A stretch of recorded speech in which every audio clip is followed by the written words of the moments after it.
আল্লাহ রাব্বুল আলামিন বলেন, আলহামদুলিল্লাহিল্লাযী ফাতিরিস সামাওয়াতি ওয়াল আরদি জাইলিল মালাইকাতি রুসুলা। আল্লাহ রাব্বুল আলামিন সকল প্রশংসা সেই মহান রবের জন্য যিনি আসমান এবং জমিন সৃষ্টি করেছেন এবং ফেরেশতাগুলোকে বানিয়েছেন কে? ফেরেশতার সৃষ্টিকারী কে? আল্লাহ। সকল কিছুর মালিকানা কার? আল্লাহ। এই আলহামদুলিল্লাহ দিয়ে সূরা ফাতিহা শুরু হয়েছে। সবাই ঠোঁট মিলিয়ে বলুন আলহামদুলিল্লাহি রাব্বিল আলামিন। এটি একটি পরিপূর্ণ আয়াত। আমার আল্লাহর একটি পরিপূর্ণ পরিচয় একটা আয়াতই পাওয়া যায়। এমন রব, শুধু একটা জগৎ নয়, সকল জগতের তিনি রব। জোরে বলে সুবহানাল্লাহ। আলাম এক বচন, আলামিন বহু বচন। শুধু এক জগৎ না, শুধু এই এক আসমান জমিন না, 7 আসমান জমিনের মালিক কে? আল্লাহ। আমার ভাইরা, আমার আল্লাহর প্রশংসা করতে গিয়ে বান্দা কখনো শেষ করতে পারবে না। তার কালামের প্রশংসা করতে গিয়েও, ব্যাখ্যা করতে গিয়েও শেষ করতে পারবে না, কোনদিন সম্ভব নয়। ওয়ালাউ আন্নামা ফিল আরদি মিন শাজারাতিন আকলাম ওয়াল বাহরু ইয়ামুদ্দুহু মিন বা'দিহি সাব'আতু আবহুরিম মা নাফিদাত কালিমাতুল্লাহ। জোরে বলুন আল্লাহু আকবার। গোটা পৃথিবী অথই সমুদ্র, সমস্ত জলরাশি যদি কালি হয়ে যায় আর সমস্ত বৃক্ষরাজিকে যদি কলম বানিয়ে দেওয়া হয়, আমার রবের প্রশংসা, আমার রবের কালিমার ব্যাখ্যা লেখা যদি শুরু হয়ে যায়, সকল পানিরূপী কালিগুলো নিঃশেষ হয়ে যাবে, কিন্তু আমার রবের প্রশংসা, তার কালিমার ব্যাখ্যা লেখা কখনো শেষ করা যাবে না। জোরে বলি সুবহানাল্লাহ। তিনি আমার কে? তিনি আমার কে? সে আল্লাহ আমাকে যে কিতাবটা দিয়েছেন, এই কিতাবের নাম কি? আরো জোরে। এই পৃথিবীতে সবচেয়ে বেশি পড়া হয় কোন বই? কোন কিতাব? সবচেয়ে বিক্রি বেশি হয় কোন কিতাব? সবচেয়ে বেশি রিসার্চ হয় বেশি কোন কিতাব? চিন্তা করুন। এবং পৃথিবীতে এমন কোন সেকেন্ড বই নাই যার শুরু থেকে শেষ পর্যন্ত মানুষের সিনায় আছে, মুখস্থ আছে, মেমোরি হয়ে আছে, একমাত্র কোরআন। সুবহানাল্লাহ বলবেন না? কোন ধর্মগ্রন্থ পৃথিবীতে নাই যে ধর্মগ্রন্থের একজন মুখস্থকারী লোক খুঁজে পাওয়া যাবে, কিন্তু কোরআনের হাফেজ আছে কোটি কোটি। কথা কি বোঝা যায়? আচ্ছা, একটু জোর হবে, একটু এটা তো আমিও বলতেছি, একটু সাউন্ড জোর হবে, একটু জোর একটু দিয়ে দেন। আমি এটা চাচ্ছি অনেক আগের থেকে, কিন্তু আপনি বলে ফেললেন। ভিতরে মাইক একটু কম। আসমান জমিনের ফেরেশতাকে শোনায় লাভ নাই তো, মানুষকে শোনায়। বাইরে সাউন্ড দিয়ে কি করবেন? ভিতরে দেন সাউন্ড। মাইকটা একটু ভিতরে ঢুকায় দেন। আওয়াজ বাড়ায় লাভ নাই তো, আওয়াজ বাড়ায় দিলে তার সমস্যা। মাইক দেন। সম্মানিত ভাইয়েরা, একটু কান লাগান, একটু দিলের কানটা আমরা খুলে কোরআন বুঝবো। মাথা দিয়া না দিল দিয়া? বলেন, মাথা দিয়া না দিল দিয়া? কোরআন নাজিল হয়েছে আমার নবীর মাথায় না দিলে? দিলে নাজিল হয়েছে, এজন্য দিল দিয়ে বুঝতে হবে। পৃথিবীর সকল জ্ঞান মাথা দিয়া, আর কোরআন হলো দিল দিয়া। জোরে বলে সুবহানাল্লাহ। তাহলে মজা পাওয়া যাবে। তাহলে কি পাওয়া যাবে?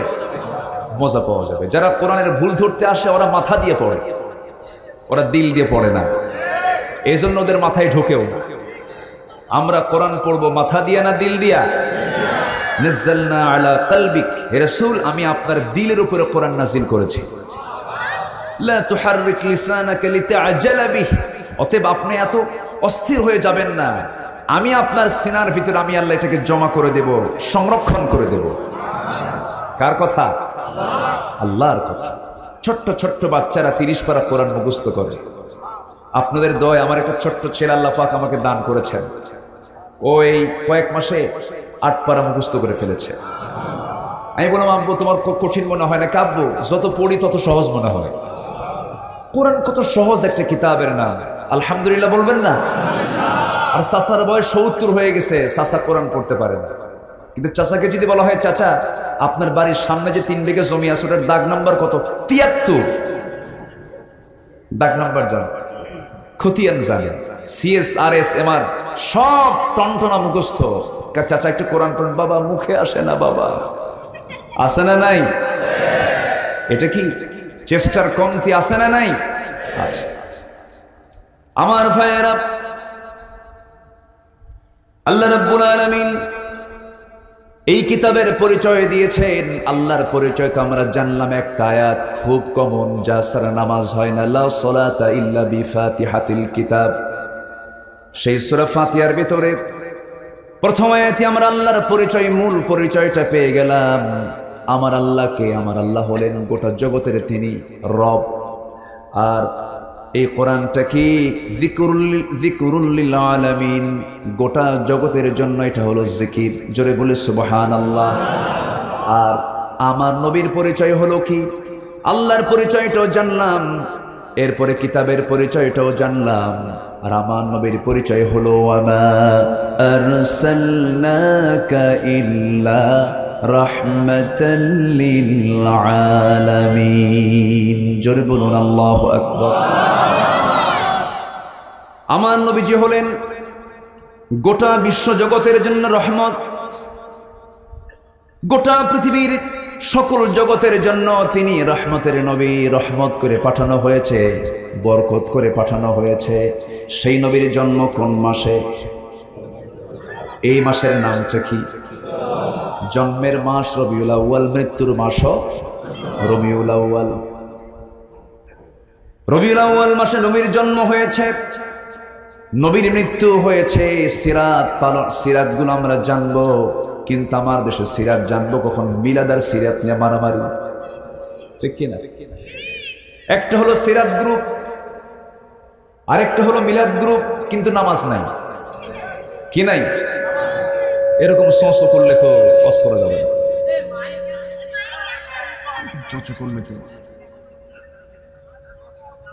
সাইড আওয়াজ দিয়ে না, যা আছে থাকুক, কিন্তু সাইড আওয়াজ আর দিয়ে না। মাইক ভালো ভালো, কিন্তু মাইকলার মুখে দাড়ি নাই। আচ্ছা, আমার কথা কি শুনতে পাচ্ছেন তো একটু করে? জি বলি আলহামদুলিল্লাহ, জোরে বলি আলহামদুলিল্লাহ। মাহফিল তো হওয়ারই কথা না। মাহফিল ছিল কোন দিন, হলো কোন দিন, তাই না?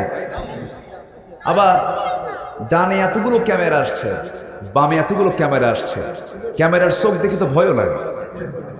দেখেন কতগুলো চোখ আমার দিকে ছায়া আছে। আপনারা কয়জন আসছেন? কয়েক হাজার মানুষ হয়তো হবেন, কিন্তু এই ক্যামেরা দিয়ে কোটি কোটি মানুষকে তারা কোরআনের আলোচনাগুলো শোনাবে। বলি আলহামদুলিল্লাহ। আবার মাহফিল হলো 12টা, এরাই বাজায়, কমিটির 12টাও বাজায়, বক্তারও বেকায়দায় ফেলে দেয়। আছে এমন থাম্বনেইল দিয়ে দেয়, অমুক নায়িকার সম্পর্কে কি মন্তব্য করলেন অমুক বক্তা, কিন্তু নায়িকা নিয়ে কি মন্তব্য করবে বলো? নায়িকার পাশে বক্তার ছবি, খুব পর্দা, তাই না?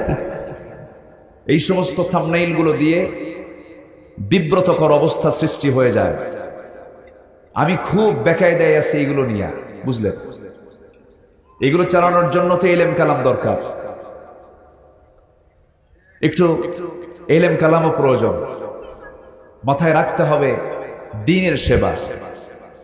আমরা 2 ঘন্টা কথা বলি, 2.5 ঘন্টা, 3 ঘন্টা, 1.5 ঘন্টা, 1 ঘন্টা কথা বলি, এর মাঝে কি 2-1টা স্লিপ অফ টাং হবে না? ভুল হতে পারে না? সেই ভুলগুলো আরো সামনে দিয়ে দেয়, খুব বেকায়দা। আমি এই কথাগুলো এই বছর আমি এই জন্য বলতেছি, দয়া করে মান সাতারা মুসলিমান সাতারাহুল্লাহু ইয়াউমাল কিয়ামা, যে ব্যক্তি কোনো মুসলমানের দোষকে আড়াল করবে আল্লাহ তার দোষকে আড়াল করবে। একটা দোষ হয়ে গেছে, স্লিপ হয়ে গেছে, কথা বের হয়ে গেছে, আপনার দায়িত্ব এটাকে আরো আড়াল করা। এরা আড়াল তো করেই না, আরো বোম্বাস্টিং। খুব খারাপ লাগে এগুলো, এগুলো করবেন না দয়া করে। একটু বললাম এজন্য, কারণ নতুন অঞ্চলে আবার আসছি, আজকে এগুলো একটু বলে দিলাম একটু সতর্কতার সাথে, যেহেতু এগুলো স্পর্শকাতর, আমাদের কথাগুলো সবার সামনে চলে যায়। এজন্য আমাদেরকে একটা দায়মুক্ত না হয়ে, দায়বদ্ধ হয়ে কথাগুলো বলতে হয়। খুবই স্পর্শকাতর, আপনারা একটু খেয়াল করার চেষ্টা করবেন। আল্লাহ তুমি ইউটিউবারদেরকে দ্বীনের মানসিকতা নিয়ে খেদমত করার তৌফিক দিয়ে দাও। জোরে বলে আমিন। যে ঘটনা ঘটেই নাই তার দুদিন আগে মাহফিল করছি, পরের 2 দিন পরের ঘটনা আগের দিনের মাহফিলের সঙ্গে লাগাই দিছে। সেদিন দেখি একটা জায়গায় আমি ইউটিউবারকে একজনকে ফোন দিয়ে বললাম, এই ঘটনা তো কালকে, রোজ তো 3 দিন আগে, এর সঙ্গে লাগাইলে হুজুর ভিউয়ার্স বাড়াবো। এর কি তাহলে সত্য কথা না মিথ্যা কথা বলেন তো? এগুলো করা যাবে না, এগুলো করবেন না দয়া করে। আল্লাহ তুমি বোঝার তৌফিক দিয়ে দাও। জোরে বলি আল্লাহুম্মা আমিন। সম্মানিত ভাইরা, ঝিনাইদহ একটি বরকতি এলাকা, বলি আলহামদুলিল্লাহ। 2-1টা আবু জেহেল আছে, 2-1টা আবু জেহেল থাকতে হবে তো। 2-1টা আবু জেহেল আছে না নাই? আছে না নাই? আচ্ছা, ওগুলো কিছু না, ওগুলো সব ঠিকঠাক হয়ে যাবে। দেখতে পাচ্ছেন না? আচ্ছা, এখন দেখা যায়? আচ্ছা ঠিক আছে, আর কোনো কথা বলা যাবে না। সূরার নাম কি মনে আছে আপনাদের? কি সূরা? সূরা ফাতির। ফাতির মানে হলো স্রষ্টা। তিনি কে? আসতে বলবেন না, তিনি কে? সূরা নাম্বার কত?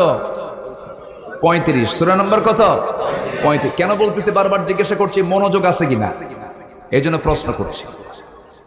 আমার ভাইয়েরা, আমরা দুনিয়াতে যে কোনো কাজ করতে গেলে লাভ খুঁজি, লসটার দায় নিতে চাই না, সবসময় লাভটা খুঁজি, লসকে নিতে চাই নাকি?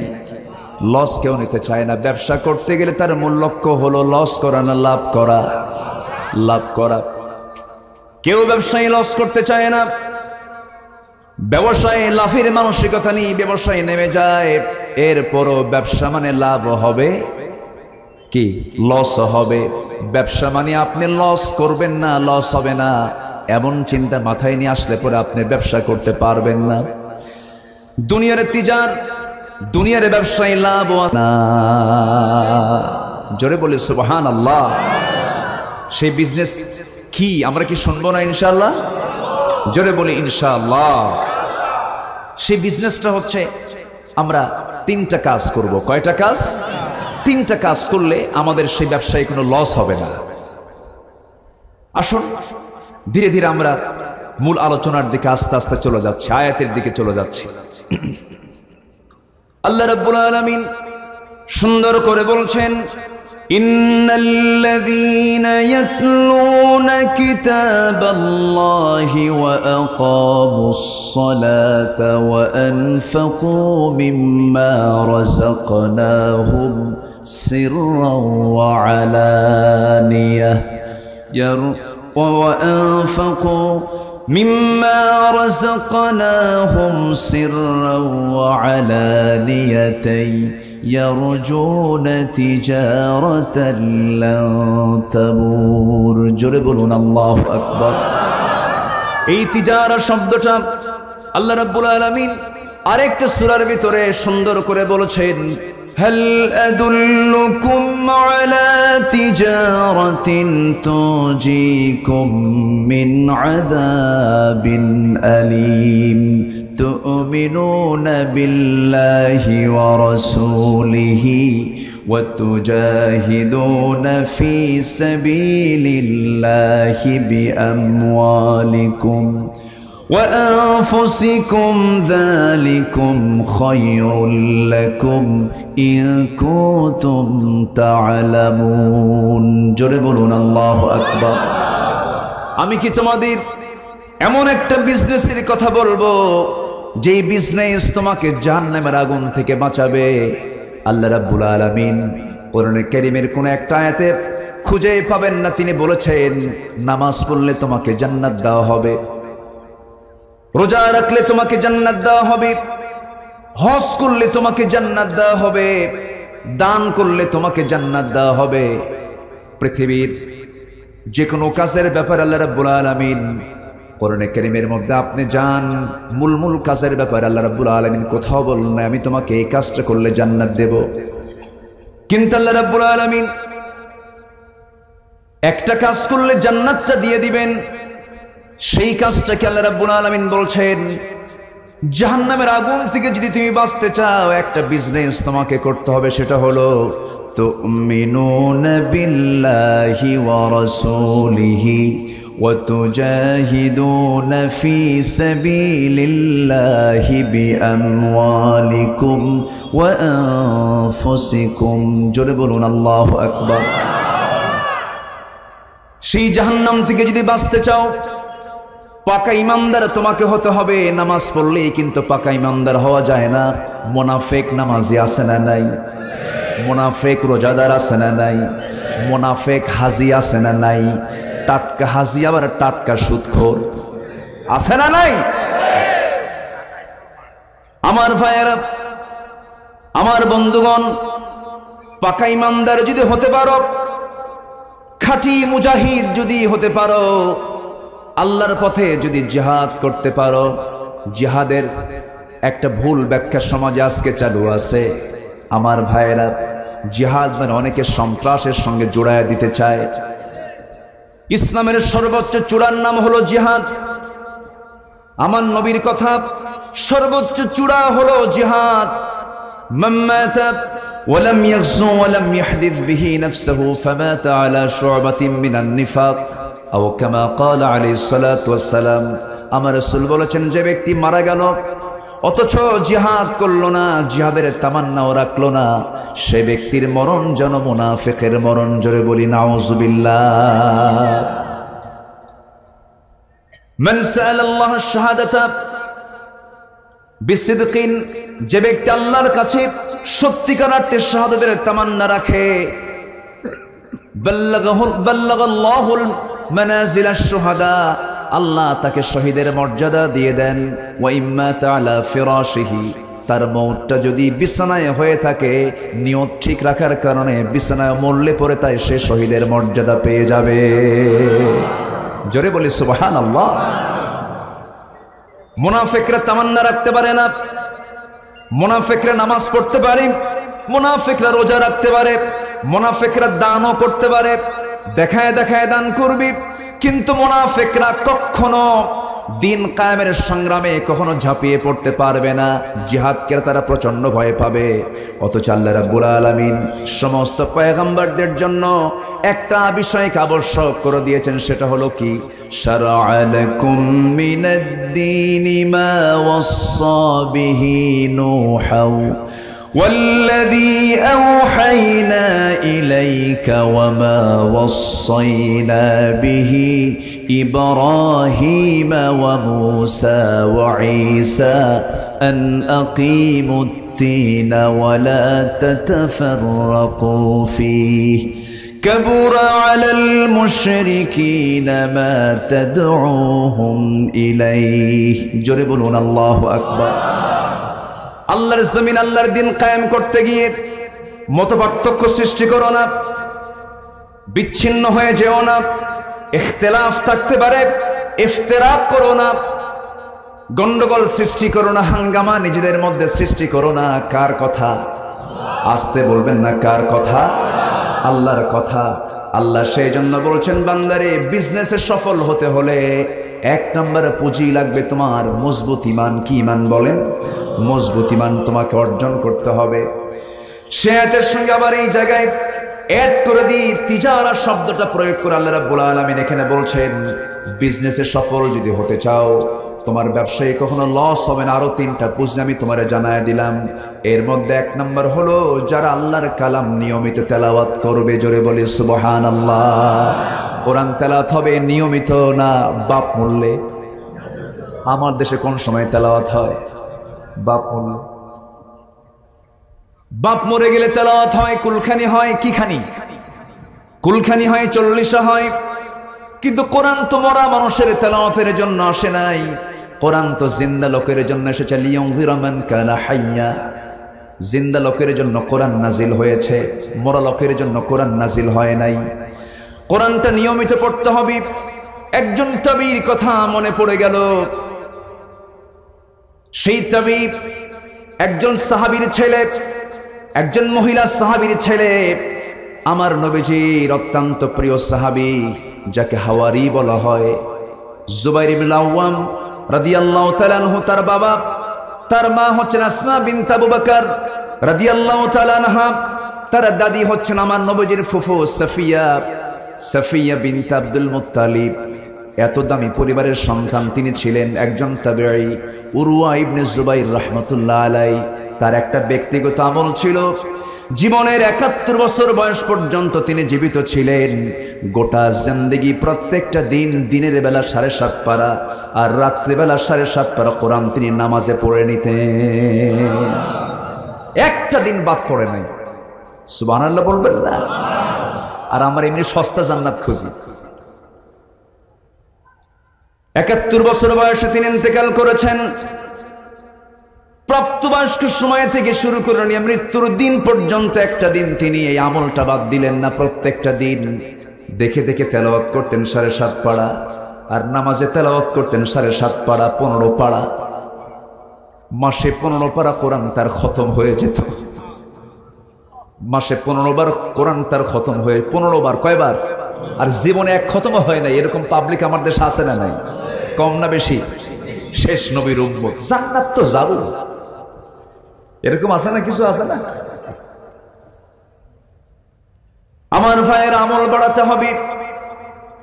এই কিতাবের সঙ্গে সম্পর্ক যার বেশি, আল্লাহর সঙ্গে সম্পর্ক তার বেশি। এটা হলো আল্লাহর চিঠি। কার চিঠি বলেন? আসতে বলবেন না, কার চিঠি? ফাআইনা তাযহাবুন ইন হুয়া ইল্লা যিকরুল লিল আলামিন লিমান শাআ মিনকুম আইয়াস্তাকিম। কোন দিকে দৌড়াও? এটাই তো তোমার জন্য জিকির।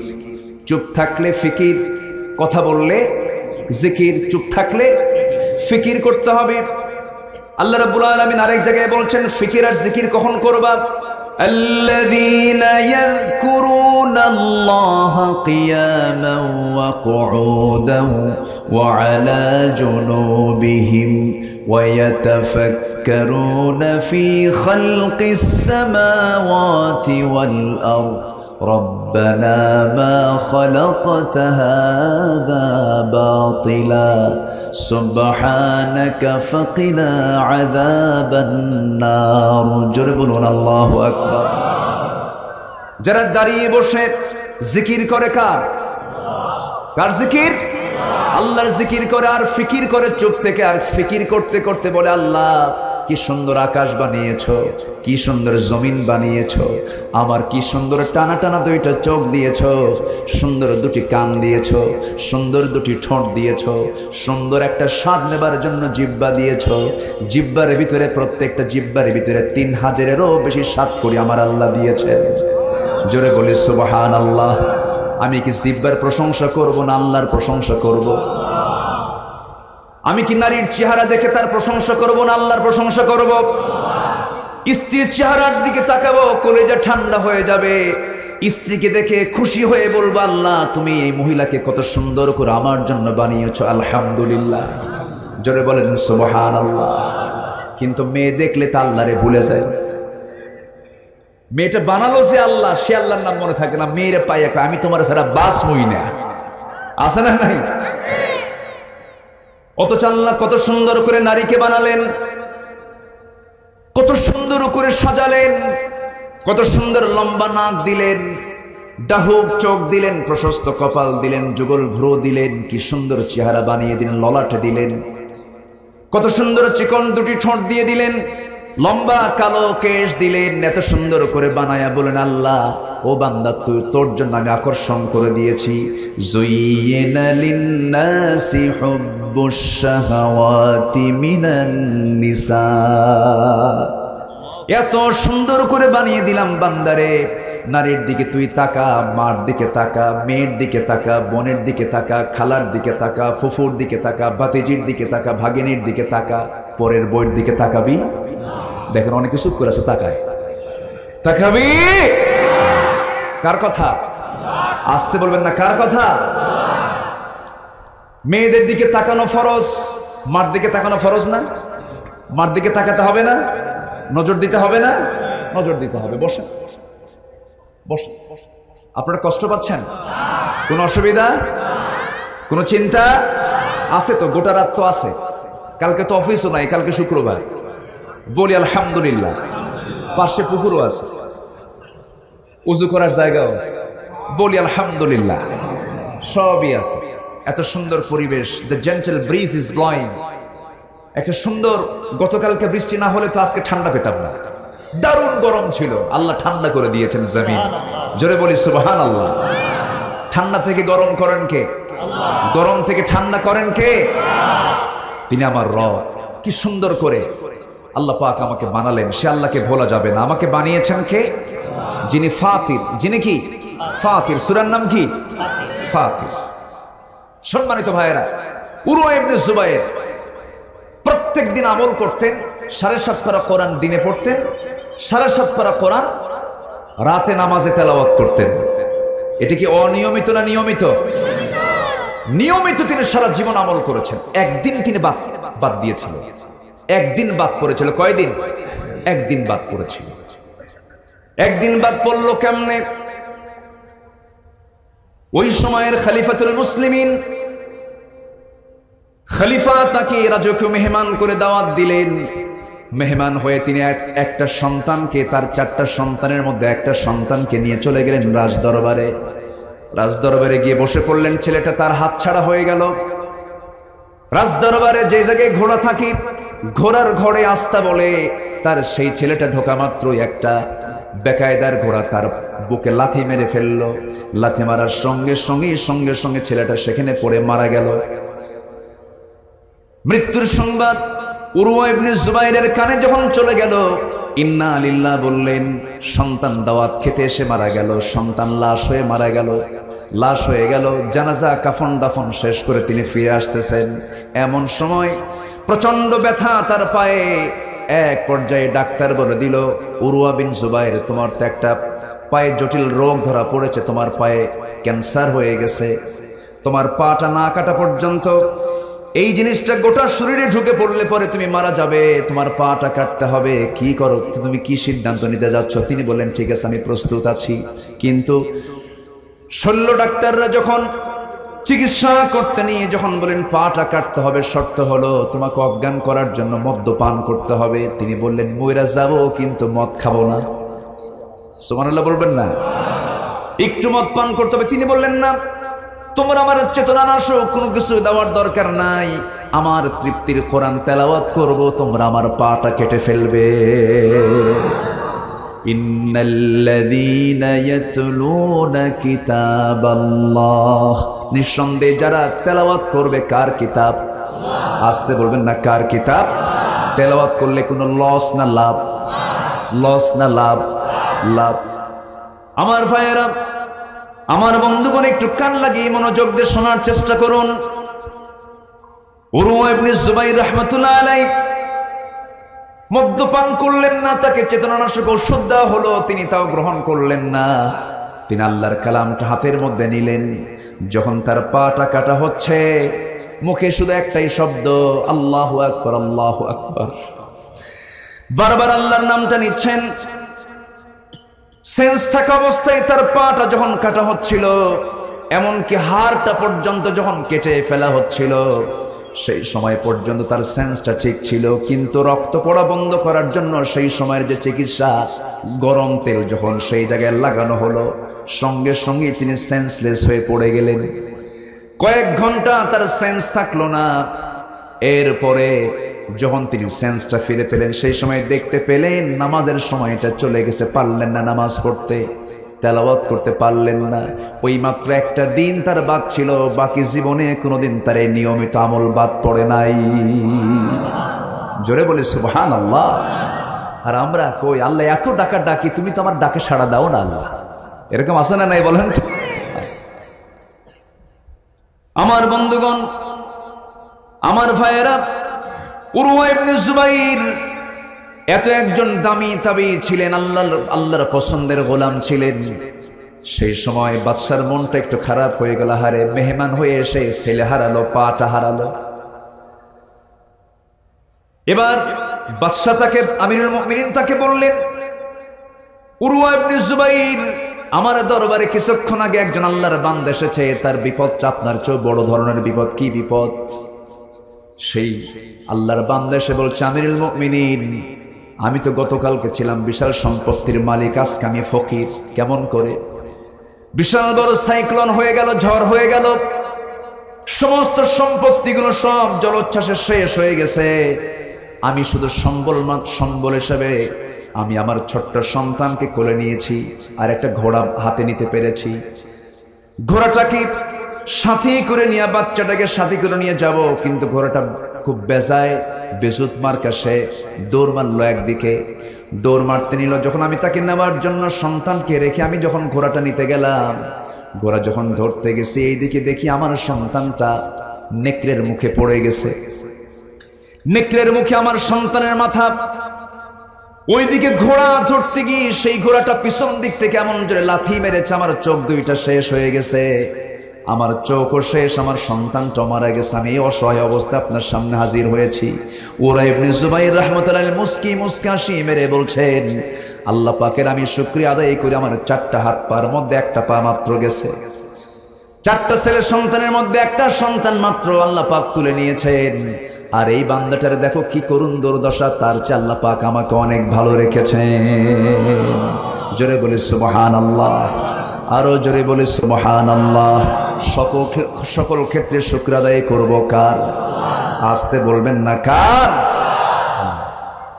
আল্লাহর প্রশংসা ছাড়া আমাদের কোনো কাজ নাই। কারণ 24 ঘন্টা প্রত্যেকটা সেকেন্ড আমাকে খাবার দিচ্ছেন কে? আসতে বলবেন না, কে? ধান কার? চাউল কার? আবাদ করে কে? ভালো করে কর, এখন সন্দেহ পড়ে গেছে। আবাদ করে কে? এটাও ভুল বললেন। আবাদ করেন কে? চাষ করেন কে? আসল চাষি কে? আসতে, আসল চাষি কে? জারিয়া মানে হচ্ছে চাষি। জারিয়া মানে কি?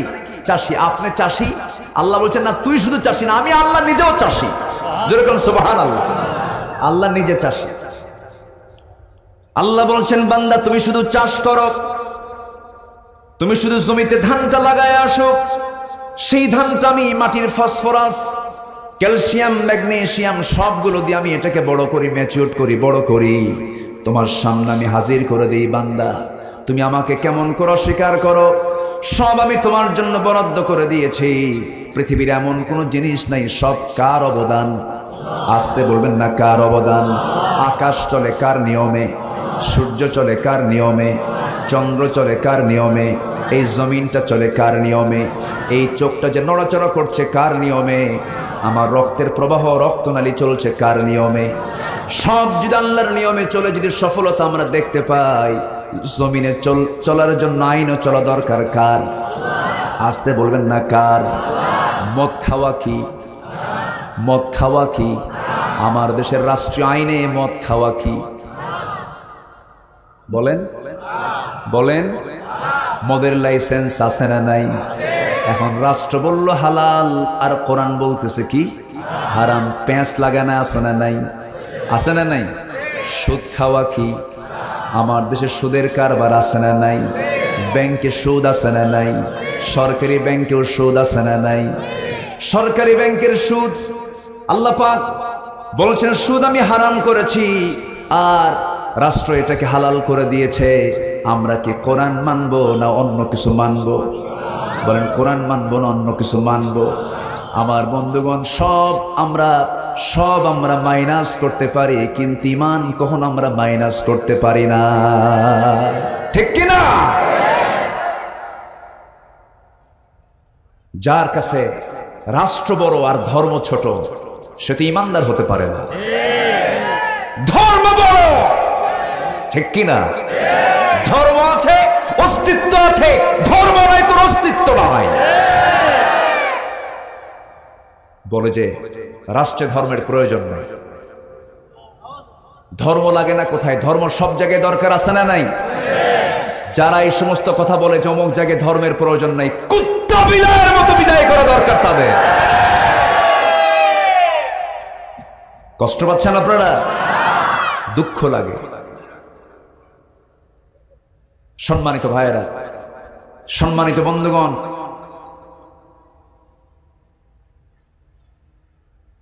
ইসলাম কার? আসতে ইসলাম কার? ইসলাম ছাড়া পৃথিবীতে যা আছে এগুলো কার? সবই আল্লাহ। আকাম কুকামও আল্লাহ। জোরে কোন নাউজুবিল্লাহ। কষ্ট পাচ্ছেন আপনারা? এত সুন্দর ঝিনাইদার মানুষ, আমি তো মনে হচ্ছে ফজর পর্যন্ত আজকে ওয়াজ হবে। কারো কোনো অসুবিধা নাই তো? ভয় করে কি লাভ ভাই? ভয় করে কয়দিন? ভয় করে জয় করা যায় না, ঠিক কি না? ভয় নাই। ভয় যদি কেউ করে ভাবতে হবে ওর মুশরিক। ভয় ইমানদার আনতে পারে না। ভয়কে জয় করে বাতিল শক্তির মোকাবেলা করতে হবে মুসলমান। এই দিলে কার ভয়? অন্য কোনো ভয় ঢুকালে তাহলে শিরক হলো না? এই দিলে কার ভয়? ওয়াম্মা মান খাফা মাকামা রাব্বিহি। এই দিলে কার ভয় থাকতে হবে? আল্লাহর ভয় থাকতে হবে। এক আনা না 16 আনা? আসতে বলবেন না, এক আনা না 16 আনা? 16 আনা। আল্লাহর ভয়ে ইস্তেকামাত করতে হবে, সকল হারামকে বর্জন করতে হবে। আমরা কিন্তু সফলতার পেছনেই দৌড়াই, লসের কাছে আমরা কেউ যাই না, লাভের কাছে চলে যাই। কোরআন এবং কোরআনকে সামনে রেখে যদি আমি কথা বলতে যাই, 19টি কাজ করলে পরে আমরা সফল হব। কয়টা কাজ করলে? 19টা কাজ করলে পরে একটাও কিন্তু বলি নাই, একটা একটা করে আজকে শোনাবো। জোরে বলি ইনশাআল্লাহ, আরো জোরে বলি ইনশাআল্লাহ। দেখি তো কে ওঠে। কাউকে উঠতে দেওয়া হবে না আজকে। এখন ইনশাআল্লাহ কেউ কয় না, সব ভয় পেয়ে গেছে। হুজুর কিসে বন্দিশালায় পড়ে গেলাম। কারো কোনো অসুবিধা নাই তো? এত সুন্দর মানুষ আপনারা। ঝিনাইদা কিসের জন্য বিখ্যাত? না, ক্যাডেট কলেজ তো খাওয়ার জিনিস না। খাওয়ার জিনিস কিছু বলে। পান হলো, আচ্ছা পান না, তাও হলো না। পান তো কোনো খাদ্যের মধ্যে পড়ে না। হ্যাঁ, খেজুরের গুড়। আরে যশোরে খই, আপনারা একটু খেজুর বানায় দেন না, কি আছে? যেখানে অনেক খেজুর গাছ আছে না, খেজুর গাছ আছে। সম্মানিত ভাইয়েরা, আল্লাহ পাক এক একটা এলাকায় এক একটা বরকত দিয়েছেন, বলি আলহামদুলিল্লাহ। ঝিনাইদাতে যা আছে এটা আপনি অন্য এলাকায় পাবেন না। তবে ঝিনাইদার সবচেয়ে সুন্দর জিনিস হলো, সবচেয়ে সুন্দর যেটা আমার লাগে সেটা হচ্ছে ভাষা। সুন্দর কথা আপনারা বলতে পারেন, বলি আলহামদুলিল্লাহ। আপনাদের চাইতে আরো সুন্দর কথা বলতে পারেন নোয়াখালী। হাসেন কেন?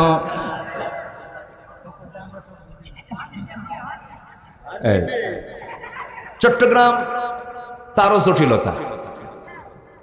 সিলেটে কোনো কথাই নেই, এত জটিল ভাষা, মালাকুল মউতের বুঝতে কষ্ট হয়।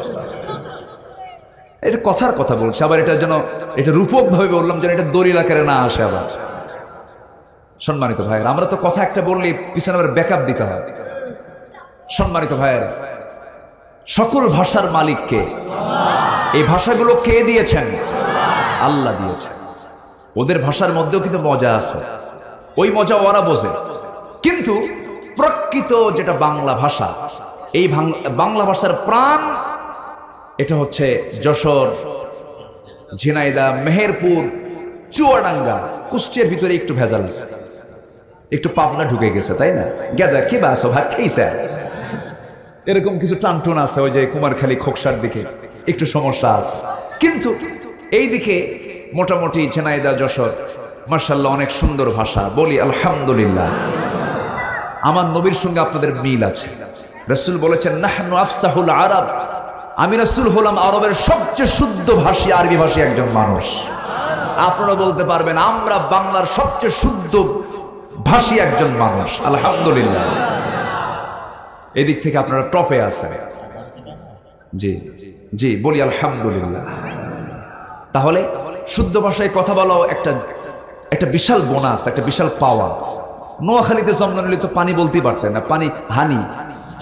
আল্লাহ পাক কয় না, আল্লাহ ফাঁক। কত অসুবিধা, হয় না, বুঝলেন কি যে বেকায়দা। এদিক থেকে এই এলাকা অনেক ভালো, বলি আলহামদুলিল্লাহ, জোরে বলি আলহামদুলিল্লাহ। কিন্তু ঢাকাতে জিনাইদার ইমাম বেশি না নোয়াখালীর ইমাম বেশি? আল্লাহু আহাদ আল্লাহুস সামাদ লাম ইয়ালিদ ওয়া লাম ইউলাদ ওয়া লাম ইয়াকুল লাহু কুফুয়ান আহাদ। আল্লাহ দুই না এক?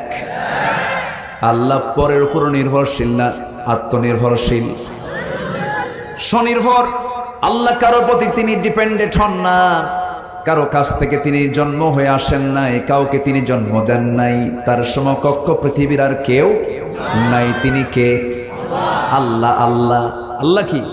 আল্লাহ, তার কোনো বিকল্প কেউ নাই।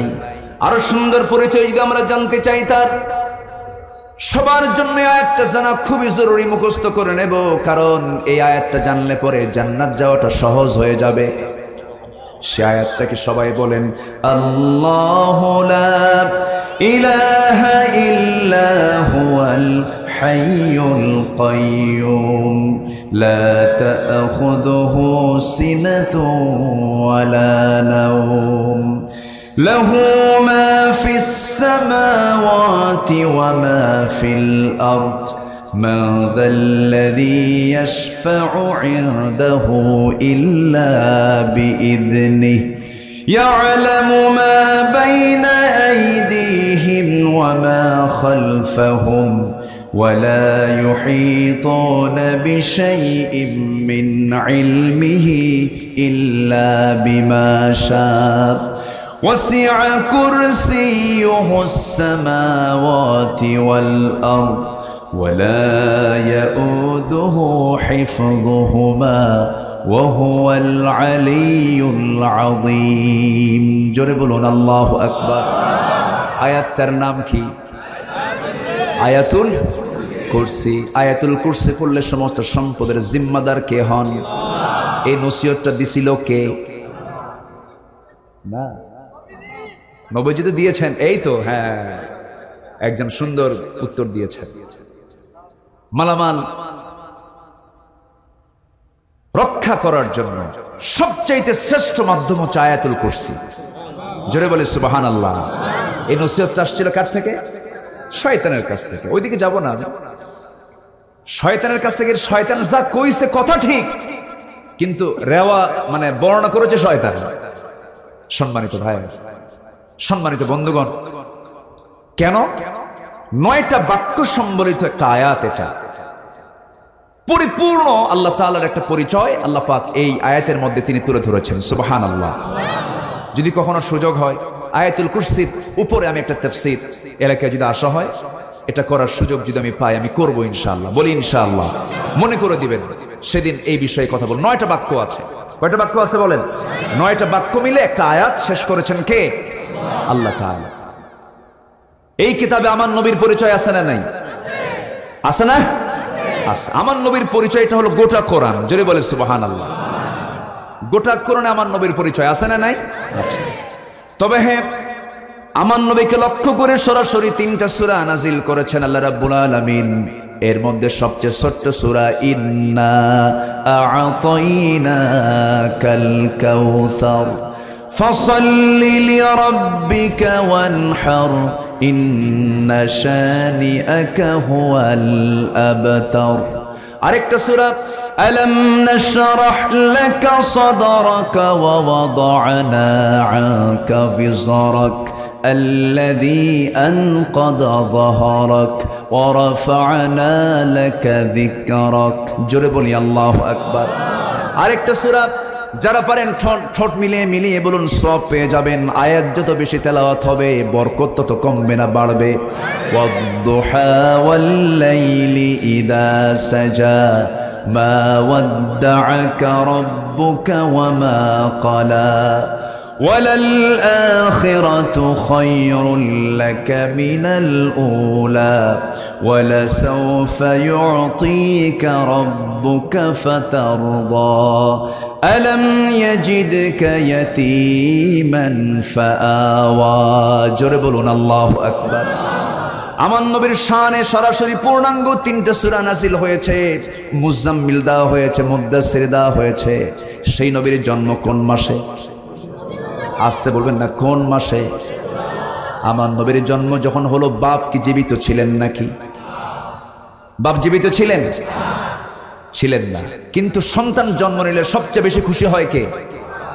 বলেন। বাবা। সবচেয়ে বেশি খুশি হন বাবা। সেই বাবাটা নাই। স্বামী চলে গেছেন, মা মেনা সন্তান ভূমিষ্ঠ হওয়ার পরপরই তার মনটা খারাপ। চাঁদের চেয়েও সুন্দর আমার রাসূল, এত ফুটফুটে চেহারার আমার নবীজি রবিউল আউয়াল মাসে জন্মগ্রহণ করলেন। আমার নবীজি জন্ম যখন নিলেন, জন্ম নেওয়ার সঙ্গে সঙ্গে গোটা পরিবারে আনন্দ। কিন্তু আম্মা জান মা আমেনা তার মুখটা মরা হয়ে আছে, কারণ আমার স্বামীকে আমি খুশির সংবাদটা দিতে পারলাম না। স্বামী আমার দুনিয়া থেকে বিদায় নিয়েছেন। বিধবা নারী আম্মা জান মা আমেনা মনমরা হয়ে আছেন।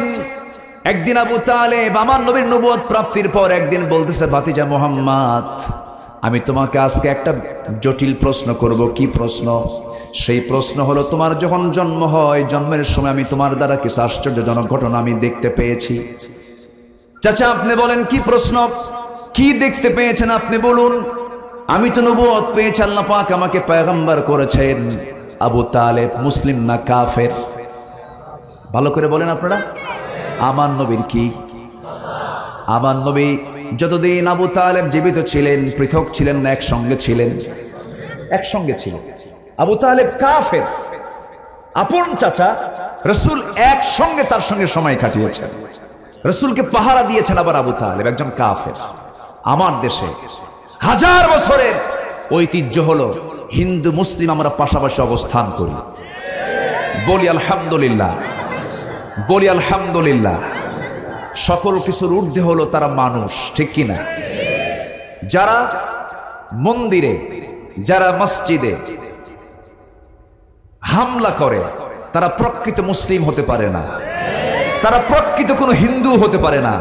তাদের কোনো ধর্ম নেই, জাত নেই। তারা হচ্ছে দুর্বৃত্ত, অমানবিক। তারা হচ্ছে সমাজের সবচেয়ে বড় দুশ্মন, ঠিক কিনা? 1000 বছরের ঐতিহ্য হলো সাম্প্রদায়িক সম্প্রীতি। আমার দেশে ছিল, আছে। নষ্ট করার যারা পায় তারা করছে। দৃষ্টান্তমূলক শাস্তি তাদের হওয়া দরকার। আমার দেশে মসজিদ আছে না নাই? মন্দির আছে না নাই? কারো মন্দিরে কোনো মূর্তি ভাঙলে ইসলাম তার বিচার করতে বলেছে। হযরত ওমর ফারুকের শাসনামল তার সবচেয়ে বড় প্রমাণ। তার শাসনামলে কোন এক পত্তলিকদের মূর্তির নাক ভেঙেছিল। সেই পত্তলিকদের পক্ষ থেকে বিচার প্রার্থী হয়ে একজন এসে বললেন, আপনার রাষ্ট্রে আমরা জিজিয়া কর দিয়ে থাকার পরও আমাদের দেবতার কোনো নিরাপত্তা নাই, নাক ভেঙে ফেলে দিয়েছে। আমিরুল মুমিনিন বললেন, ঠিক আছে, এটার আসামি আমি খুঁজে বের করব। গোটা দেশে এটার অপরাধীকে খোঁজার জন্য তন্ন তন্ন করে খোঁজা হলো, পাওয়া গেল না। সবশেষ বিচারের রায় হলো, পাওয়া যেহেতু গেল না, ওমর ফারুক বললেন, ও পত্তলিকরা, যেহেতু আমি মূল আসামি খুঁজে পাচ্ছি না, ওই নাকটা ভেঙে ফেলার অপরাধে আমি যেহেতু এই জনপদের নাগরিক, আমি হলাম আমির, আমি হলাম নেতা, আমি হলাম লিডার, আমি হলাম প্রধান আমির, অতএব তোমরা এটার বিকল্প হিসাবে আমার নাকটা তোমরা কেটে নাও। আল্লাহু আকবার বলবেন না? এটার নাম হচ্ছে ইসলাম। এটার নাম কি? আসতে বলবেন, এটার নাম কি? ইসলাম। সম্মানিত ভাইয়েরা, আবার এর মানে এই না আমার মুখে অন্য ধর্মের প্রশংসা আসা যাবে না, ঠিক কিনা? আমার মুখে আসবে কিসের প্রশংসা? ইসলামের। বলেন কিসের? আরো জোরে বলেন কিসের বলেন। কারণ আল্লাহ তাআলা আবার এই জায়গায় বলে দিয়েছেন সাফ কথা, শোনো, অরিজিন ধর্ম একমাত্র ধর্ম, কিন্তু অন্য কিছু নয়। আল্লাহ রাব্বুল আলামিন বলেছেন ইন্নাদ-দীনা ইনদাল্লাহিল ইসলাম। জোরে বলুন আল্লাহু আকবার। আল্লাহর কাছে মনোনীত, আল্লাহর কাছে নির্ধারিত একটাই দিন, একটাই ধর্ম, তার নাম কি বলেন? আসতে বলবেন না, তার নাম কি? কিন্তু আমার দেশে পূজা মণ্ডপে মুসলিম বেশি যায় না হিন্দু ভাইরা বেশি যায়? আলহামদুলিল্লাহ। তাহলে এই লক্ষণ কি ভালো? আমাদের মসজিদগুলোতে মুসলিম যায় না হিন্দুরা যায়? একটা হিন্দু ভাইকে খুঁজে পাওয়া যায় নাকি? যায়, খুঁজে পাওয়া যায়। ঈদগাহ মাঠে খুঁজে পাওয়া যায় নাকি? ঈদগাহ মাঠে পাওয়া গেল না, মসজিদে পাওয়া গেল না, জানাজার প্রান্তরেও তাদেরকে পাওয়া গেল না। আর আপনি কেমন মুসলমান, তাদের ধর্মীয় উৎসবে আপনি চলে গেলেন, নারিকেলের নাড়ু খাইলেন বিসমিল্লাহ কয়া। এটা কেমন কথা? এখানে একটু আপত্তি আছে। আপত্তি আছে না নাই? এগুলো করা যাবে না। আমার ভাইয়েরা, একটু আবার মূল আলোচনার দিকে চলে আসি। আমরা ব্যবসায় লস করতে চাই না লাভ করতে চাই? কয়টা কাজ করব আমরা? এর মধ্যে এক নম্বর হলো আমরা কোরআন তেলাওয়াত করব। অনিয়মিত না নিয়মিত? নিয়মিত কোরআন তেলাওয়াত করব। আবু তালেবের কথা বলছিলাম। আবু তালেব যদিও কাফের, আমার নবীজি তার সঙ্গে মিলেমিশে চলেছেন। আমার নবীজি ইহুদির সঙ্গেও মিলেমিশে চলেছেন, খ্রিস্টানদের সঙ্গেও মিলেমিশে চলেছেন, তাদের সঙ্গে সন্ধি চুক্তি করেছেন, তাদের সঙ্গে অনেক চুক্তি তিনি সম্পাদন করেছেন। মদিনার রাষ্ট্র গঠন করেছিলেন, ইহুদিদের সাথে খ্রিস্টানদের সাথে সমঝোতা করেছিলেন। মানে এর মানে আবার এই নয় যে ইসলামকে তিনি বিক্রি করেছেন, ইসলামকে কখনো তিনি নিচে রাখতে দেন নাই, ঠিক কিনা? ইসলামকে কখনো তিনি মাইনাস করেন নাই। আবু তালিব একজন কাফের হয়ে একদিন বলতেছে, মোহাম্মদ শোনো, যেদিন তোমার জন্ম হলো সেই জন্মের একদিন কি দুদিন পর আমি চাঁদের রাত্রিতে আমি তোমার ঘরের মধ্যে ঢুকলাম। তোমার মা তোমাকে ঘর থেকে ঘরের মধ্যে না রেখে তোমাকে চাঁদনি আকাশের নিচে শুয়ে রেখেছে।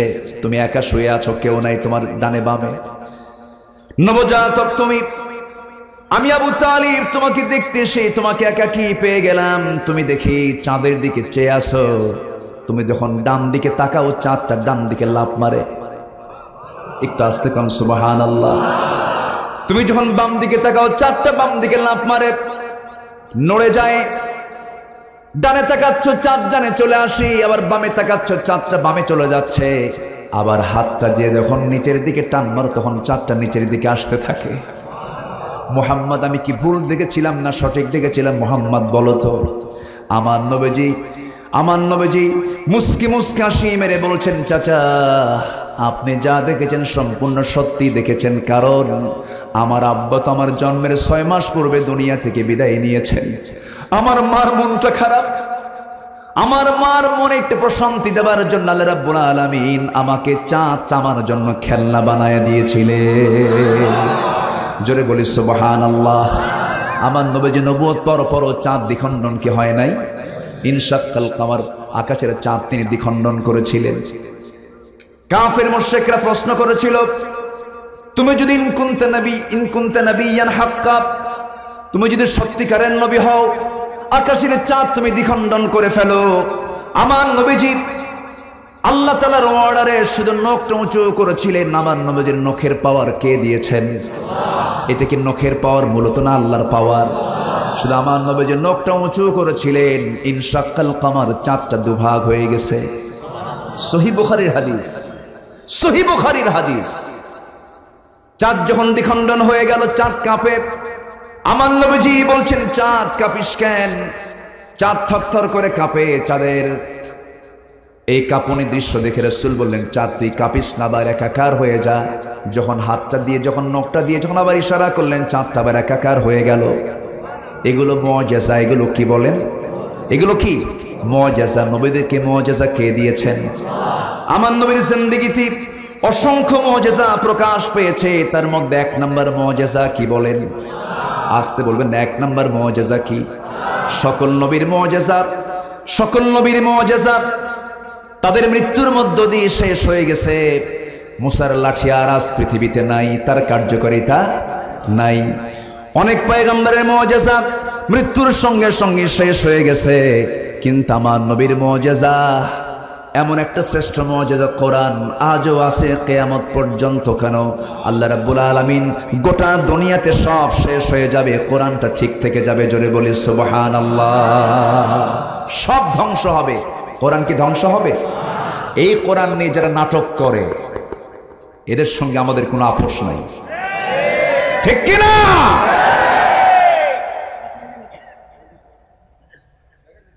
সম্মানিত ভাইয়েরা, কি কোনো অসুবিধা? ও আচ্ছা, আলোচনা চালাবো তো, কোনো অসুবিধা নাই তো? বলি আলহামদুলিল্লাহ। কোরআন নিয়ে যদি কোনো কেউ অসম্মানজনক, অবমাননাকর কোন সিচুয়েশন যদি কেউ তৈরি করার অপপ্রয়াস চালায়, এই ক্ষেত্রে ঈমানের দাবি হলো চূড়ান্ত শক্তি করে তার মোকাবেলা করা।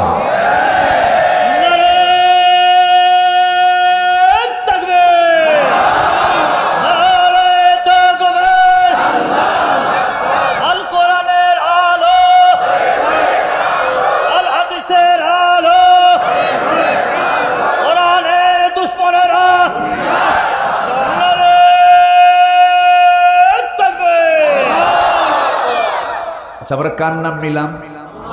আরো জোরে। এই স্লোগান অনেকের সহ্য হয় না, আছে না? আছে না? এরকম আছে না? বলেন। আচ্ছা, সহ্য হয় না কার জানেন? যার নামাজ নেই।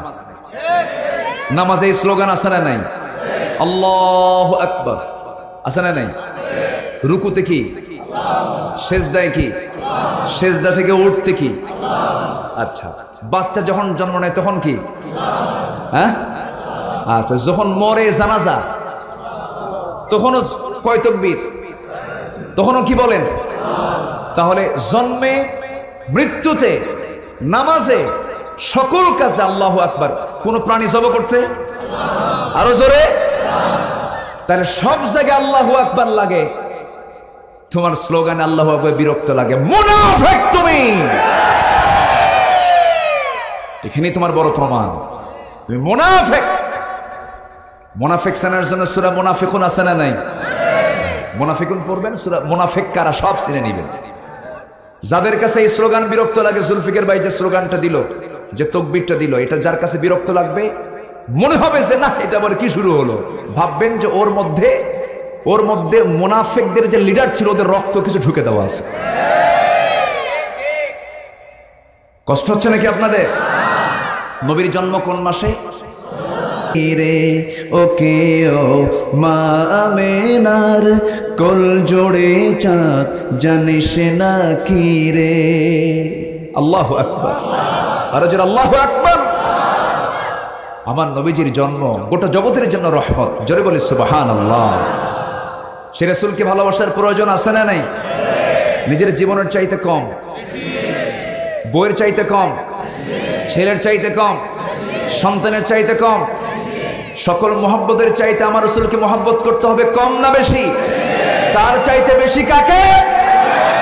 আল্লাহকে। তাহলে ভালোবাসার লেভেলগুলো কে করে দিয়েছেন? এক নাম্বার কে? নাম্বার 2 মুহাম্মদ সাল্লাল্লাহু। 3 নাম্বার কে? বউ। হ্যাঁ, জি, ফাইন। বলি আলহামদুলিল্লাহ।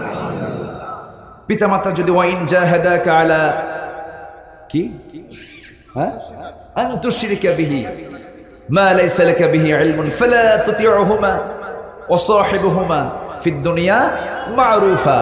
তোমার পিতামাতা যদি তোমাকে শিরকের দিকে ঠেলে দেয়, তখন কি আনুগত্য করা যাবে? তাহলে এখানে সেই অপশনটাও আসবে না। নাম্বার 3 অপশন হলো দ্বীনি ভালোবাসা। কি ভালোবাসা বলেন? আমরা এখানে কি ভালোবাসা নিয়ে আছি? আমাদের সম্পর্ক কিসের সম্পর্ক? দ্বীনের সম্পর্ক। কিসের সম্পর্ক? দ্বীনের সম্পর্ক। কাউকে ভালোবাসবো কার জন্য? কাউকে ভালোবাসবো না কার জন্য? কারোর সঙ্গে শত্রুতা করব কার জন্য? কাউকে দান করব কার জন্য? কাউকে দান করব না কার জন্য? আল্লাহর জন্য। জি আলহামদুলিল্লাহ। থাকুক। সম্মানিত ভাইয়েরা, আজকে ঘড়ি তো খুব দ্রুত ঘুরতেছে, আমি তো পয়েন্টে যেতে পারিনি এখন। 19 কাজের সফলতা। কত কাজের সফলতা? একটাও কি বলছি আমি? লস নাই। কয় কাজে চলতেছে? কয় নাম্বার? আরো কয়টা আছে? 2টা আছে। বলি ইনশাআল্লাহ আজকে হবে, আলোচনা হবে। 1.5 ঘন্টা পরে আলোচনা হবে, দেখা যাক। বলি আলহামদুলিল্লাহ। খুব ভালো মানুষ, সবাই বসেন। জি কোনো টেনশন নাই, ফজর পর্যন্ত আছি আমরা। জি খুব ভালো। জি না এটা পড়ে। জি কষ্ট পাচ্ছেন আপনারা? এখান থেকে কেউ ওঠে, কেউ ওঠে নাকি? কোনো বসেন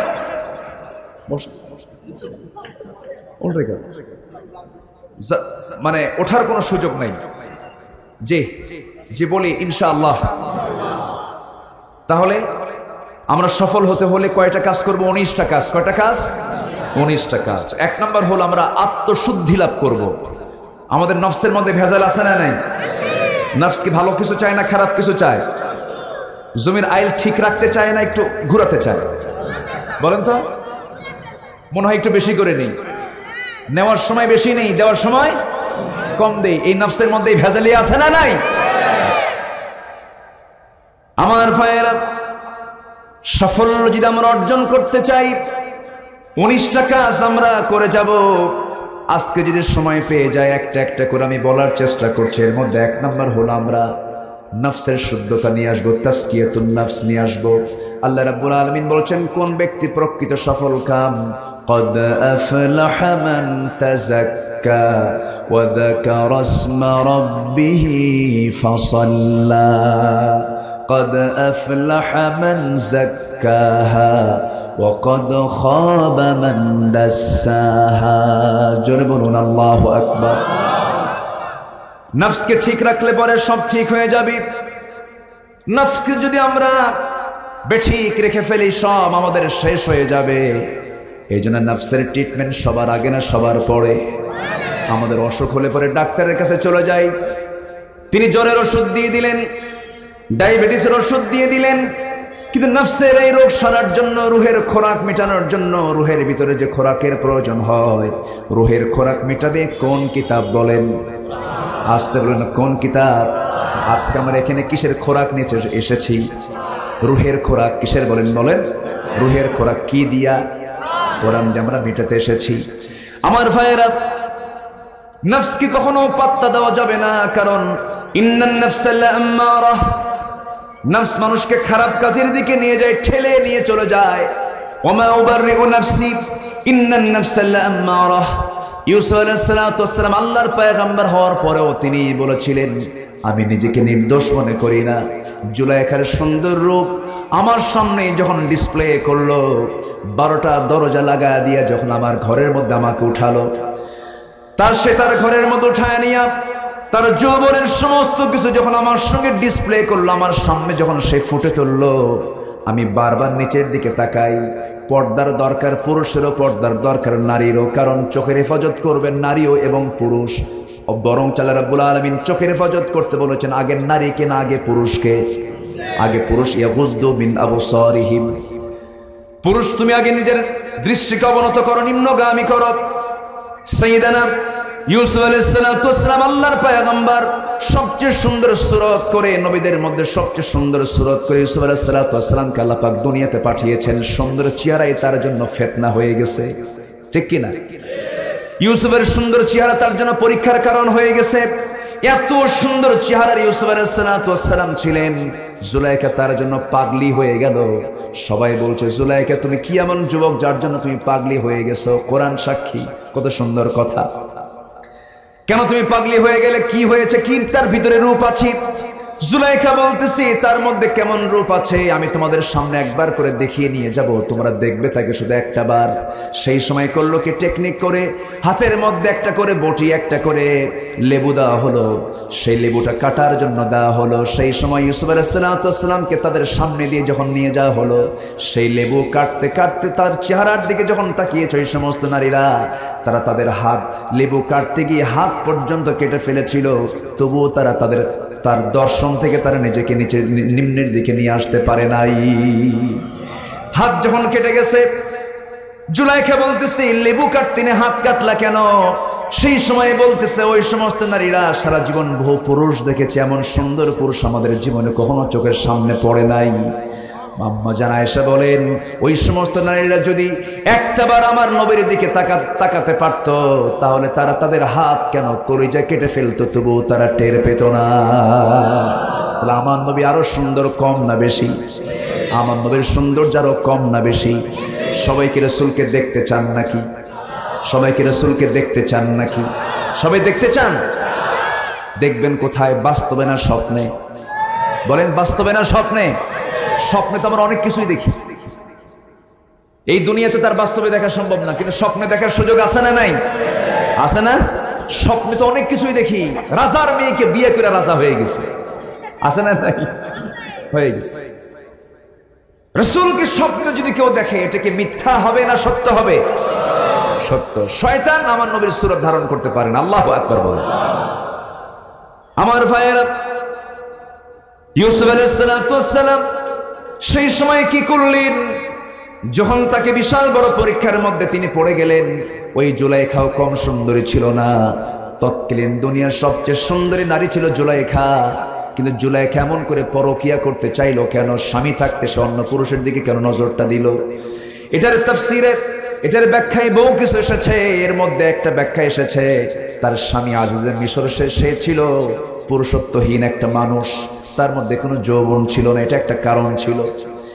আমার ভাইয়েরা, জুলাইখা যখন তার জন্য দিওয়ানা হয়ে গেল, 12টা দরজা লাগায়া ইউসুফ আলাইহিস সালামকে ঘরের মধ্যে তুলে নিয়ে টেকনিক করে যখন তার দিকে তাকানোর জন্য বারবার অফার দিচ্ছে, ইউসুফ আলাইহিস সালাম নারীর দিকে তাকান না আল্লাহর দিকে তাকান। আসতে বলবেন না কার দিকে? আমরা সব সময় তাকাবো কার দিকে? আল্লাহর দিকে তাকাবো। আল্লাহ আমার সবচেয়ে বড় রাজ সাক্ষী, আমার সবচেয়ে বড় রাজ সাক্ষী কে? আল্লাহ। আল্লাহ আমাকে দেখেন, আল্লাহ আমাকে শুনেন, আল্লাহ আমাকে জানেন, সবচেয়ে বড় রাজ সাক্ষী তিনি। ইউসুফ আলাইহিস সালাম মাটির দিকে তাকালেন, চক্ষু বন্ধ করলেন, তার শরীর স্পর্শ করতে আসে তিনি পিছপা হতে হতে যখন পিঠটা যখন তার দেয়ালে ঠেকে গেল, সেই দেয়ালে ঠেকা মাত্র আর কোথায় যাবেন, তিনি চক্ষুটা বন্ধ করলেন। চক্ষু বন্ধ করে আল্লাহর কাছে সাহায্য চাইলেন। সেই নারী ফিতনা আজকে দুনিয়াতে সবচেয়ে কম না বেশি? বলেন আসতে বলেন। সেই ফিতনা আজকে সমাজে কম না বেশি? মোবাইলও সেই ফিতনা আছে না নাই?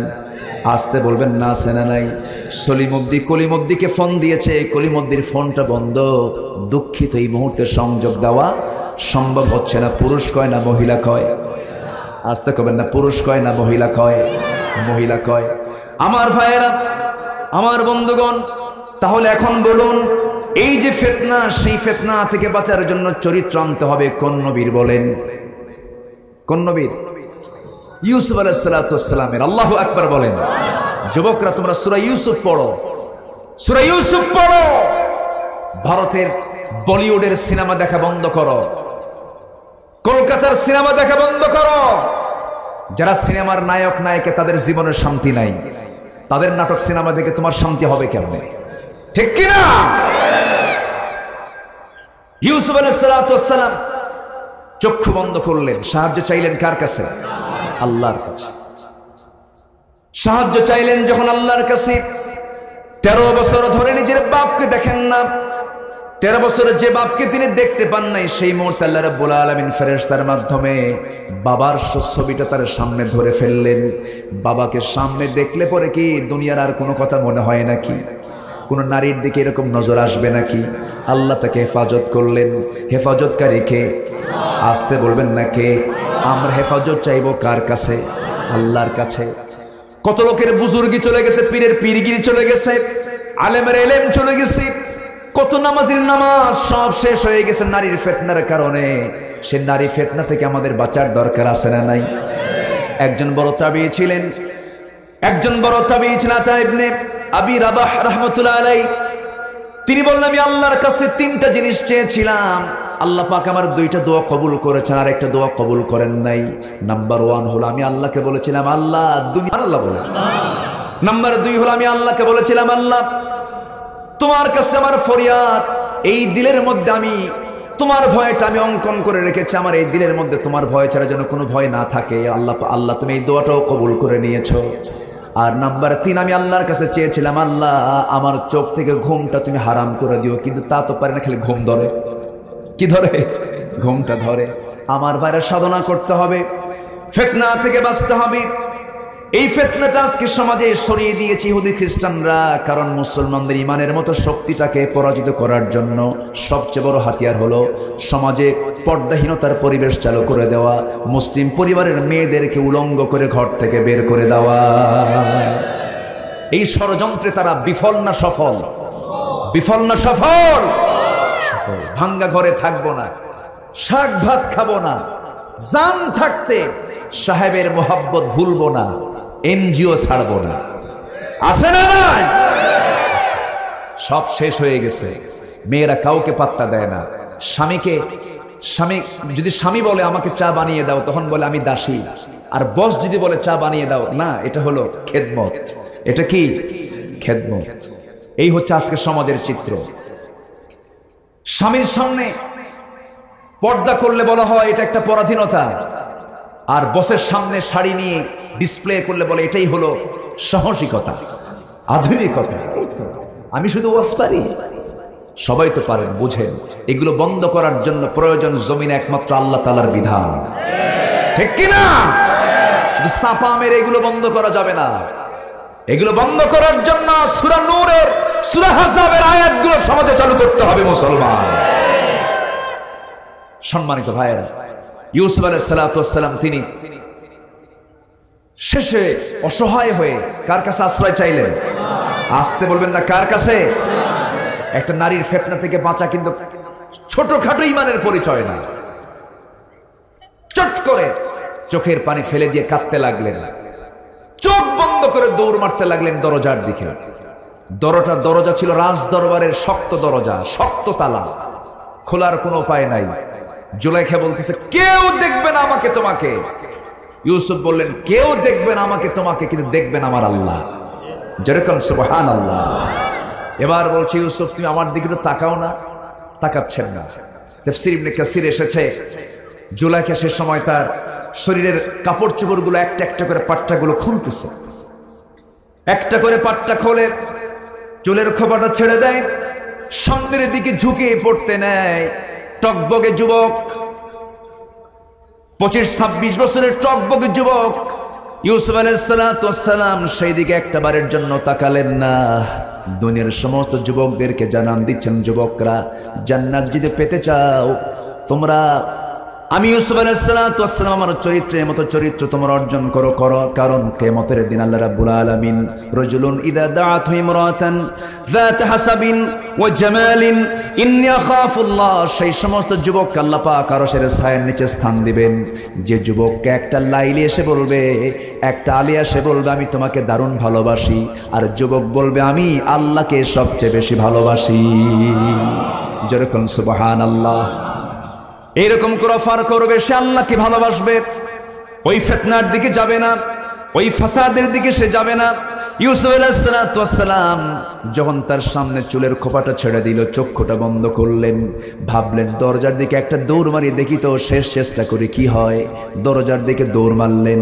ওয়াল্লাযীনা জাহাদু ফীনা লানহাদিয়ান্নাহুম সুবুলানা, যে বান্দা আমার দিকে আসতে চায় আমি তার জন্য দরজাটা খুলে দেই, পথ খুলে দেই। ওয়াল্লাযীনা জাহাদু ফীনা লানহাদিয়ান্নাহুম সুবুলানা, সাবিলের বহুবচন সুবুল। একটা দরজা নয় 12টা দরজা তার জন্য খুলে গেল। সকল দরজা আল্লাহ রাব্বুল আলামিন তার জন্য খুলে দিলেন। পটপট করে খুলে গেল, বাইরে বের হয়ে গেলেন। বাইরে বের হয়ে দেখেন জুলাইখার স্বামী তার সামনে দাঁড়ানো। এমন সময় পিছন থেকে তার জামার পিছন থেকে একটা আস্তিনটা টান মেরেছে। লম্বা লম্বা নখ ছিল, এখনো নখ বড় বড় নখ। মহিলা আছে না নাই? আসতে বলবেন না, আছে না নাই? এটা কিন্তু এখনকার স্টাইল না, আগের স্টাইল। আগের থেকে এগুলো চলে আসছে। যখন টান দিয়েছে জুব্বার পিছনে যখন ছিঁড়ে পড়েছে, সম্পূর্ণ এগুলো আয়াত কিন্তু কামিসুহু মিন দুবুরিন, পিছন দিকে যখন টান মেরেছে তখন ছিঁড়ে গেছে। বাদশা আজিজ দেখে প্রমাণ হয়ে গেল জুব্বার পিছনে ছিঁড়েছে, মানে হলো ইউসুফের কোনো মাত্র দোষ নাই। ইউসুফ দৌড় মেরে বাঁচতে চেয়েছে, জুলাইখা দোষী হয়ে তাকে টানতে এসেছে। প্রমাণ হলে কি হবে? লাভ হলো না। রাজদরবারের রাজধানীর দোষ প্রমাণ হলে রাজার সম্মানটা কোথায় চলে যায়? বিচারটা সম্পূর্ণ উল্টে গেল। এখনো বিচার উল্টায় কিনা? আস্তে উল্টায় কিনা?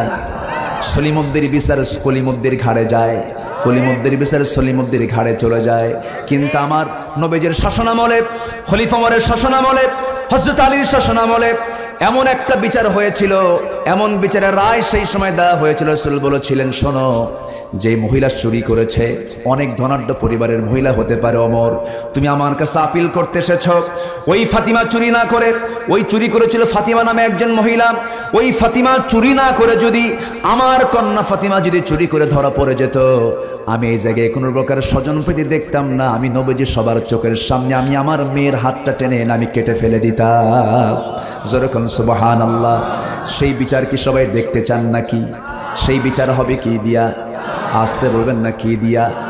কি বিচারক তারা ছিলেন? কাজী সুরাইহ, একজন বিচারক ছিলেন কাজী সুরাইহ ইবনুল হারিস আল কিন্দি, ইয়েমেনের মানুষ। কাজী সুরাইহ এত বড় একজন বিচারক ছিলেন। 117 বছর তিনি হায়াত পেয়েছিলেন। 60 বছর তিনি বিচারকের দায়িত্ব পালন করেছেন। তাবি ছিলেন, ওমরের আমলের শাসক ছিলেন, হযরত আলীর আমলের শাসক ছিলেন। 2 জন খলিফার বিরুদ্ধে তিনি রায় পর্যন্ত দিয়েছিলেন। আল্লাহু আকবার। খলিফার বিরুদ্ধে বিচারক রায় দেয়, খলিফার বিরুদ্ধে বিচারক রায় দেয়। আল্লাহু আকবার।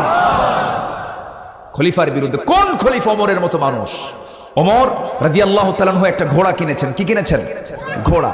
ঘোড়া কিনে সেই ঘোড়াটা নিয়ে তিনি উঠলেন, ঘোড়া দাবড়ালেন। কিছুক্ষণ দাবড়ায় দেখেন ঘোড়ার হাঁটতে পারে না। বিক্রেতার কাছে এসে বলেন, এই তুমি আমাকে অকেজো ঘোড়া দিয়েছো। ঘোড়াওয়ালা বলে, অসম্ভব, আমি ঘোড়া আপনাকে সুস্থ দিয়েছি, অসুস্থ হয়ে গেছে। কেন আমি এই ঘোড়া নেব না? কেন আমি এই ঘোড়া আমিও ফেরত নেব না? আমি আপনার কাছে বেঁচে খাইছি। কি কথা কি বুঝতেছেন আপনারা? দারুণ দ্বন্দ্ব লেগে গেল। তাহলে কি করা যায়? এই এলাকায় একজন কাজী আছে, বিচারক আছে, কে চলো আমিও যাব, বিচার প্রার্থী হব, তুমিও চলো, বিচার হোক। কাজী সুরাই বসা। কাজী সুরাই দেখতেছে আমিরুল মুমিনিন অর্ধ দুনিয়ার শাসনকর্তা ওমর বিচার প্রার্থী হয়ে তার আদালতে হাজির হয়েছে। আল্লাহু আকবার বলবেন না? আগে কি হ্যালো দিছে? আগে কোনো হ্যালো আছে? বললেন, কাজী সাহেব ঘোড়া কিনছিলাম, ঘোড়া কিনে দেখি 2 মাইল যেতেই দেখি কাইট পড়ে গেছে। এই অসুস্থ ঘোড়া আমি নেব না। ও ফেরত নিচ্ছে না, কি করা যায়? কাজী সুরাই বললেন, আমিরুল মুমিনিন আমি দুঃখিত, আমার রায়ে আপনি ঘোড়া, আপনি এটা নিতে আপনার ঘোড়া আপনাকে নিতে হবে, কারণ লেনদেন হয়ে গেছে। কেন? আমাকে বুঝান। তিনি বললেন, আপনি যখন ঘোড়া নেন সেই সময় ঘোড়াটা আপনি কি সুস্থ দেখেছেন না অসুস্থ দেখেছেন? সুস্থ। সুস্থ এবং অসুস্থ, সুস্থ এবং অসুস্থ করার মালিক কে? আসতে বলবেন না, কে? আপনি সুস্থ ঘোড়া কেনে লেনদেন ক্লিয়ার করার পরে আপনি ঘোড়ায় চড়ে 2 মাইল যান না 3 মাইল যান, এরপর অসুস্থ হয়েছে, এটা আপনার দায়িত্ব হয়েছে। আপনি এই ঘোড়া ফেরত দিতে পারবেন না। টাকা নিয়ে গেছে, ঘোড়া আপনার, সুস্থ এখন অসুস্থ এটা আপনার দায়িত্ব। আল্লাহু আকবার বলবেন না? হযরত ওমর কাজী সুরাইয়ের এই বিচারে মুগ্ধ হয়ে তিনি বললেন, এই জায়গার বিচারক নয়, তোমাকে চিফ জাস্টিস আমি তোমাকে বানিয়ে দিলাম। আল্লাহু আকবার বলবেন না? বিরুদ্ধে রায় দেওয়ার, বিরুদ্ধে রায় দিল, পদ আরো কমলো না বাড়লো? আর আমার দেশে যদি বিরুদ্ধে রায় দেয় দেশেই থাকে না, পাগলা বানায়া ছাড়ে, ঠিক কিনা? এই তো অবস্থা। কষ্ট হচ্ছে আপনাদের? আরেকজন খলিফা আলী। আলী কয় নাম্বার খলিফা? ভালো করে কোন কয় নাম্বার? 1 নাম্বার কে? নাম্বার 2, নাম্বার 3, নাম্বার 4, কি সুন্দর মানুষ আপনারা। হযরত আলী আমার নবীজির জামাই, আমার নবীজির কি জামাই, যেন তেন জামাই না, কঠিন জামাই, ঘর নাই বাড়ি নাই, সুবহানাল্লাহ বলবেন না। আর এখন জামাই খুঁজতে গেলে বলে চাকরি আছে কি, হ্যাঁ সরকারি নাকি, সরকারি হলে দেওয়া যাবে না। এই থামো, এখানে তো দেখতেছি জিনিস একখান বসে আছে, খুব কঠিন জিনিস, যে আয়াত কেউ সে আয়াতেও ফলো করে, ও হাফেজ মনে হয়। আলহামদুলিল্লাহ, আলহামদুলিল্লাহ বলেন। আল্লাহ তুমি তাকে বড় আলেম বানাও। জি ঠিক আছে। কি যেন বলতেছিলাম, হযরত আলী কি জামাই, তিনি বিয়ে করবেন, নবীজির মেয়েকে বিয়ে দেওয়া হবে। রাসূল বলেন আমার মেয়ে ফাতিমাকে বিয়ে দেবে। এই ওঠে কেন বাবু, আব্বু বসো বসো বসো। ও শিক্ষক দৌড় মারছে, উপায় নাই, বসো আর একটু সময় শেষ করে দেই নাকি দোয়া করে দেই। হযরত আলী তার মেয়েকে বিয়ে দিবেন, সবাইকে ডাকতেছেন, সবার কাছে প্রস্তাব দিলেন কে আছো বিয়ে করবে। সবচেয়ে ধনী ধনী সাহাবীরা নবীর কাছে এসে বলেন হুজুর আপনার মেয়েকে আমার হাতে দেন। রাসূল বলেন অসম্ভব, হবে না, যাও। একের পর এক সব ব্যাক। রাসূল বললেন আমার কাঙ্ক্ষিত লোক এখনো আসে নাই। সবাই ব্যর্থ হয়ে ফিরে এসেছে, সবাই বলতেছে আলী তুমি শুধু বাদ আছো, যাও। আমি কেমনে যাই, লজ্জা পাচ্ছি, কেন, ঘরই নাই, মেয়ের তার মেয়েরে বিয়ে করে এনে ঘর, কোন ঘরে তুলবো, ঘরই তো আমার নাই, যাও না তুমি সাহস করে। আস্তে আস্তে করে নবীর সামনে গিয়ে আস্তে করে বসলেন, সালাম বিনিময় হলো। রাসূল বলেন আলী তুমি আমার কাছে আসছো, কি নিয়তে আসছো? হুজুর কি নিয়তে আসছি তা নিজেও জানি না। রাসূল বললেন তুমি কি বিয়ে করবা, আমার মেয়েকে বিয়ে করবা? হুজুর দিলে করা যায়, সুবহানাল্লাহ বলবেন না? আচ্ছা তুমি যে বিয়ে করবা টাকা পয়সা আছে? কে টাকা পয়সা পাবেন কোথায়, ঘরই তো নাই আমার। তাহলে তো মুশকিল, কিছুই কি নাই, আছে এই যে তরবারি, এই যে ঢাল, সুবহানাল্লাহ বলবেন না? আর আমাদের মেয়ে বিয়ে দিতে কত কি লাগে, কি আছে, অমুক জায়গায় চাকরি, অফিস কোথায়, মঙ্গল গ্রহে, আছে না নাই বলেন তো? আছে, বিসিএস ক্যাডার, এই ক্যাডার ওই ক্যাডার, সন্ত্রাসী, কি আছে না নাই বলেন তো? আছে, এগুলো লাগবে। আমার নবীজি বললেন ফাতিমা তোমাকে বিয়ে দেব, এমন জামাই দেব যে হবে আসাদুল্লাহিল গালিব, আল্লাহু আকবার। আলী তোমার হাতে কি আছে? কে তরবারি আর ঢাল আছে। তরবারি তো লাগবেই, তোমার হাতে তরবারি ছাড়া তো মানায় না, তবে ঢাল ছাড়া যুদ্ধ চলে, ঢালটা বেঁচে আসো, ওটাই হবে মোহরানা, যাও। যেরকম সুবহানাল্লাহ। আর আমার দেশে মোহরানা কম না বেশি? কম না বেশি? ওইদিকে যৌতুকের জ্বালা, এইদিকে মোহরানার জ্বালা, আছে না নাই? 10,03,301 টাকা মোহরানা ধার্য করিয়া, নাকফুল বাবদ 301 টাকা পরিশোধ করিয়া, বাকি টাকা ফাঁকি দিয়া, আছে না নাই বলেন তো? ওই টাকা কবর পর্যন্ত বাকি থাকে, ঠিক কিনা? সন্দেহ রেখে সংসার করো কেন, এরকম করা যাবে না যুবক, যা পারবা দিবা। আর যারা ডাকাতি করে এরকম মোহরানা ধার্য করে, ওদের ধান্দা ভালো না, যদি তালাক দেয়, এরকম টার্গেট আছে না নাই? মেয়ের বাপ এগুলো ভুল করবেন না, এগুলো ভুল চিন্তা। আমার নবীজি তার মেয়েকে বিয়ে দিয়েছেন, দেখেন যা পারো ঢাল বেচো।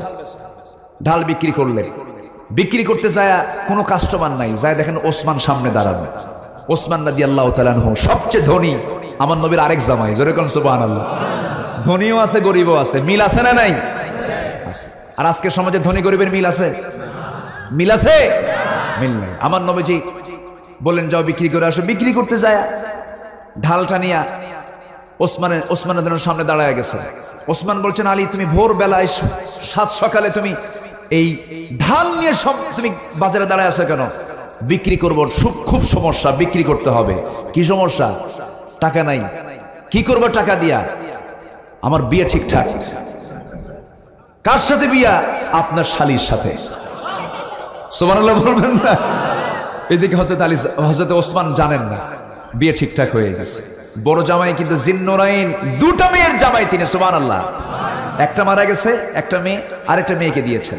রাসূল বলতেন মাঝে মাঝে আমার যদি আরেকটা মেয়ে থাকতো, আরেকটা মেয়ে আমি ওসমানকে দিতাম। কি ছিলেন সাইয়েদনা ওসমান রাদিয়াল্লাহু তাআলা আনহু। ওসমান রাদিয়াল্লাহু তাআলা আনহু বললেন ঠিক আছে ঢাল দাও, কত দাম নিবা? তুমি যা চাবা তাই দেব। সুবহানাল্লাহ বলবেন না? উনি যা চাইলেন তাই দিলেন। টাকাগুলো নিয়ে, দিরহামগুলো নিয়ে সামনের দিকে রওনা দিচ্ছেন। পিছন থেকে ওসমান বলছেন, ওরে আমার হবু ভাইরা, বোঝেন নাই? ওরে আমার হবু ভাইরা, আলী এই দিকে আসো, তুমি হলো আসাদুল্লাহিল গালিব, জিহাদের ময়দানে তুমি যুদ্ধ করতে যে কোনো সময় তোমার যাওয়া লাগতে পারে, ঢাল ছাড়া তোমাকে মানায় না। আমি তোমাকে টাকাটাও দিয়ে দিলাম, ঢালটাও তোমাকে আমি হাদিয়া স্বরূপ বিয়ার আগেই দিলাম, বিয়ের আগেই দিলাম, যাও। ঢালটা নিয়ে, টাকাগুলো নিয়ে নবীর সামনে দাঁড়ায় গেলেন। আমার রাসূল বলছেন, ওরে আলী, মনে হয় তোমার ঢালটা বিক্রি হয় নাই, দারুণ বেকায়দায় পড়ে গেছো, সমস্যা নাই। তিনি বলছেন, ইয়া রাসূলুল্লাহ, ঢাল বিক্রি হয়েছে, এই যে টাকা আনছি। হাতে কেন ঢাল? হুজুর বিক্রি হয়ে গেছে, আমার আবার হাদিয়া দিছে। কে হাদিয়া দিল? ওসমান। লোক আর খুঁজে পাও নাই। সুবহানাল্লাহ বলবেন না? লোক আর খুঁজে পাও নাই, এমন লোকের কাছে বিক্রি করতে গেছো। আমি তো ওসমানকে বলার সুযোগই পেলাম না, তুমি আগেই জানায় আসলাম, আমি এখন কেমনে তারে কই? বড় আমার জামাই, কিন্তু সেই বড় জামাই তো আমার এলাকার মতো, আপনার এলাকার মতো এরকম তেড়ি মার্কা জামাই না। কথা বোঝেন নাই? আমার আগে কয় নাই বিয়েতে যাব না, এরকম আছে না নাই? কিন্তু সাইয়েদনা ওসমান তো তা ছিলেন না। সুন্দর বিষয়, বিয়ের বিষয় হয়ে গেছে, সুন্দরভাবে হয়ে যাক। আমার নবীজি বিয়েটা সম্পূর্ণ করবে, নরম্বরপূর্ণ বিয়ে, যে বিয়েতে কোনো খরচ নাই, যে বিয়েতে কোনো প্রকার অতিরিক্ত কোনো প্রকার বিলাসিতা নাই। আমার নবীজি বিয়ে দিলেন।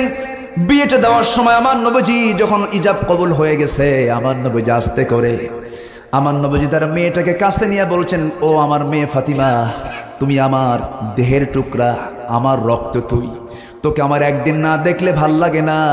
তবে তোকে একটা কথা বলে দিই ফাতিমা, আজকে থেকে তুই তোর স্বামীর ঘরে যাচ্ছিস। আমার মেয়ে, তুমি তোমার স্বামীর ঘরে যাচ্ছ।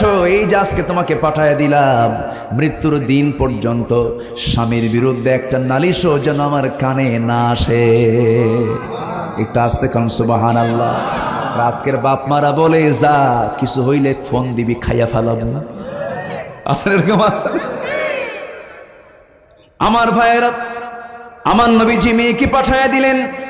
কোথায় পাঠালেন? ঘর নাই, বাড়ি নাই। আমার নবীজির কাছে কয়েকদিন পরে সে বলছে, আব্বা জান, আমাদের তো ঘর নাই, একটা ব্যবস্থা করা যায় কিনা? আমার নবীজি করলেন কি, পার্শ্বে একটা ছোট্ট ঘর ভাড়া নিলেন। নবীজি তাকে পাশেই রেখে দিলেন। সন্তান দুটা হলো। ওই সন্তান দুটা হলো, সংসারের কাজকর্ম বেড়ে গেছে। একদিন বলছেন, আব্বা, একটা দাসী দেওয়া যায় নাকি, আমার একটু সহজ হতো। আমার নবীজি বলছেন, ও ফাতিমা, এই যে যায় নামাজটা একটু টান দিলাম, দেখো কত দামি দামি মণিমুক্তা খচিত চকচক করছে। এগুলো চাও না জান্নাত চাও? কি চাও তুমি? আমি জান্নাত চাই। আমার নবীজি বললেন, শোনো, আমার কলিজার টুকরা মেয়ে ফাতিমা, উহুদ পাহাড় 12 মাইল লম্বা। এই 12 মাইল লম্বা উহুদ পাহাড় যদি আমি আল্লাহর কাছে বলতাম, আল্লাহ তুমি আমার জন্য এটা সোনা বানিয়ে দাও, আল্লাহ পাক আমাকে উহুদ পাহাড়টা সোনা বানায় আমাকে মালিকানা দিতে পারতেন। আমি তা গ্রহণ করি নাই। আমার মেয়ে ফাতিমা, তুমি এগুলো চাইও না, আমি তোমাকে একটা আমল শিখায় দেই। আমার মায়েরা শুনছেন কিনা জানি না, সকালে সুবহানাল্লাহ, আলহামদুলিল্লাহ, আল্লাহু আকবার 33, 34 বার, 100 বার, সন্ধ্যায় 100 বার যদি কেউ এই আমলটা করতে পারে, তার গোটা পরিবারের সমস্ত কাজগুলো আল্লাহ রাব্বুল আলামিন কঠিন কাজগুলোকে সহজ বানাইয়া দিবেন। জোরে বলে সুবহানাল্লাহ। হযরত আলী এই আমলটা যখন ফাতিমার কাছ থেকে শুনতে পেয়েছিলেন, সিফিনের যুদ্ধের দিনও তিনি আমলটা ভুলেন নাই। এই আমলটা তিনি করেছেন, সকালে করেছেন, সন্ধ্যায় করেছেন। খুব গুরুত্বপূর্ণ আমল। এই আমলটা আমরা সবাই করার চেষ্টা করব। সুবহানাল্লাহ, আলহামদুলিল্লাহ, আল্লাহু আকবার 33, 34 বার, মোট কতবার হলো? 100 বার সকালে, 100 বার সন্ধ্যায়, 100 বার আমরা পড়বো। জোরে বলি ইনশাআল্লাহ। নামাজ না পড়লেও চলবে। ও নামাজ পড়তে হবে তো। আমার ভাইয়েরা, নবীজি ফাতিমাকে পাঠায়া দিলেন। ফাতিমাকে পাঠায়া দেওয়ার পর একদিন ফাতিমা রাদিয়াল্লাহু তাআলা আনহা আমার নবীর সামনে বাড়িতে চলে এলেন। নবীর সামনে বসে বসে নামাজ পড়ছিলেন। বসে বসে নামাজ পড়া দেখে আমার নবীজির মন খারাপ হয়ে গেল। নবীজি বলছেন, ফাতিমা রে, তুমি যুবতী মেয়ে, তুমি বসে বসে নামাজ পড়ো কেন? অসুস্থ হলে মানুষ বসে নামাজ পড়বে। তুমি যুবতী, তুমি তো দাঁড়িয়ে দাঁড়িয়ে নামাজ পড়ার কথা, এমনটা করে নামাজ পড়া উচিত নয়। ফাতিমা কাঁদতে কাঁদতে বলছেন, বাবা, তুমি তো বিয়ের দিন একটা কথা জানিয়ে দিয়েছো, স্বামীর বিরুদ্ধে যেন কোনো নালিশ আমার কানে না আসে। আমি তোমার ঘরে এসে চিন্তা করতে লাগলাম, আমি যদি দাঁড়িয়ে দাঁড়িয়ে নামাজ পড়ি, আমার জামার পিছন দিকে একটা ছেঁড়া অংশটুকু আছে, সেই ছেঁড়া অংশটুকু তোমার নজরে পড়ে যাবে। সেই নজরে পড়ে যাওয়ার সঙ্গে সঙ্গে তোমার মনে কষ্ট হবে, আর মনে মনে চিন্তা করবে আমার জামাই আলী আমার মেয়েকে কাপড়ে কষ্ট দিচ্ছে, আমার স্বামীর এতটুকুন দুর্নাম প্রকাশ পেয়ে যাক আমি চাই নাই মনে করে আমি তোমার বাড়িতে এসে বসে বসে, এই কারণে আমি বসে বসে নামাজ পড়তেছি। জোরে কোন সুবহানাল্লাহ। আমার মায়েরা, আমার আলোচনা যারা শুনছেন, এক রাতে সব কথা তো বলা যায় না। এই ফাতিমার জীবনগুলো একটু জানার চেষ্টা করবেন, আসিয়ার জীবনটা জানার চেষ্টা করবেন, মারিয়ামের জীবনগুলো একটু জানার চেষ্টা করবেন, সূরা তাহরিম পড়বেন, ইমরাত ফিরাউন, মারিয়ামের ইতিহাসটা জানার চেষ্টা করবেন, ইতিহাসগুলো জানবেন, বুঝবেন। আপনি অশ্লীল নাটক দেখবেন না, সিনেমা দেখবেন না। ফাতিমার জীবন যদি আপনার জীবন হয়ে যায়, খাদিজার জীবন যদি আপনার জীবন হয়ে যায়, আল্লাহর 8টা জান্নাত আপনার জন্য অপেক্ষা করবে। জোরে বলি সুবহানাল্লাহ। আল্লাহ তুমি এই এলাকার প্রত্যেকটা ঘরে ঘরে মাদেরকে ফাতিমা বানাও, খাদিজা বানাও, সুমাইয়া বানাও। জোরে বলি আল্লাহুম্মা আমিন। মন তো চাচ্ছে অনেক কথা বলবো, কিন্তু 12টা, এত রাত হয়ে গেল, আমি তো বুঝতেছি না কিছু। সফল হতে চাই আমরা না বিফল হতে চাই? লস করতে চাই না লাভ করতে চাই? লস না লাভ? দুনিয়াতে লসও আছে লাভও আছে, কিন্তু 3টা কাজ করলে কোনো লস নাই। 3টা কাজ আমরা করব। 1 নাম্বার কাজ হলো আমরা কোরআনটা তেলাওয়াত করব, নিয়মিত না অনিয়মিত। নামাজের মধ্যে তেলাওয়াত আছে না নাই? নামাজের ভিতরেও তেলাওয়াত করব, নামাজের বাইরে তেলাওয়াত করব। ওয়াইদা তুলিয়াত আলাইহিম আয়াতুহু যাদাতহুম ঈমানা। নাম্বার 2 হলো ওয়াকামুস সালাহ, নামাজ কায়েম যারা করবে, নামাজ আমরা পড়ব, নামাজ কায়েমের সংগ্রাম করব। জোরে বলি ইনশাআল্লাহ। নামাজ হবে কয় ওয়াক্ত? আসতে বলবেন না, কয় ওয়াক্ত? একা না জামাতে? মনোযোগে না মনোযোগে? বুঝে না না বুঝে? জেনে না না জেনে? সময় না অসময়ে? তাড়াতাড়ি না আস্তে আস্তে? বলেন তাড়াতাড়ি না আস্তে আস্তে? আস্তে আস্তে নামাজ পড়বো আমরা। যার মধ্যে নামাজের তাড়া কাজ করবে, ভাবতে হবে ছেঁচড়া শয়তান ধরছে। কি শয়তান ধরছে?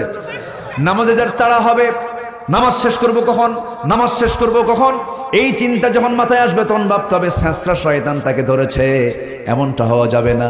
নামাজ পড়ব তখন সেই সময় মনে হতে হবে নামাজ যত লম্বা হবে আমার আল্লাহর সঙ্গে প্রেমের খেলা তত জমতে থাকবে রে। জোরে বলে সুবহানাল্লাহ। আমার ভাইয়েরা, নামাজটা আমরা এমন ভাবে পড়বো যেন আমি আমার আল্লাহর সঙ্গে প্রেম করতেছি, আল্লাহর সঙ্গে মহব্বত করতেছি। আল্লাহ বলেন বান্দারে তুই যখন নামাজে দাঁড়াস তুই আমার মেহমান হয়ে যাস। যেরকম সুবহানাল্লাহ।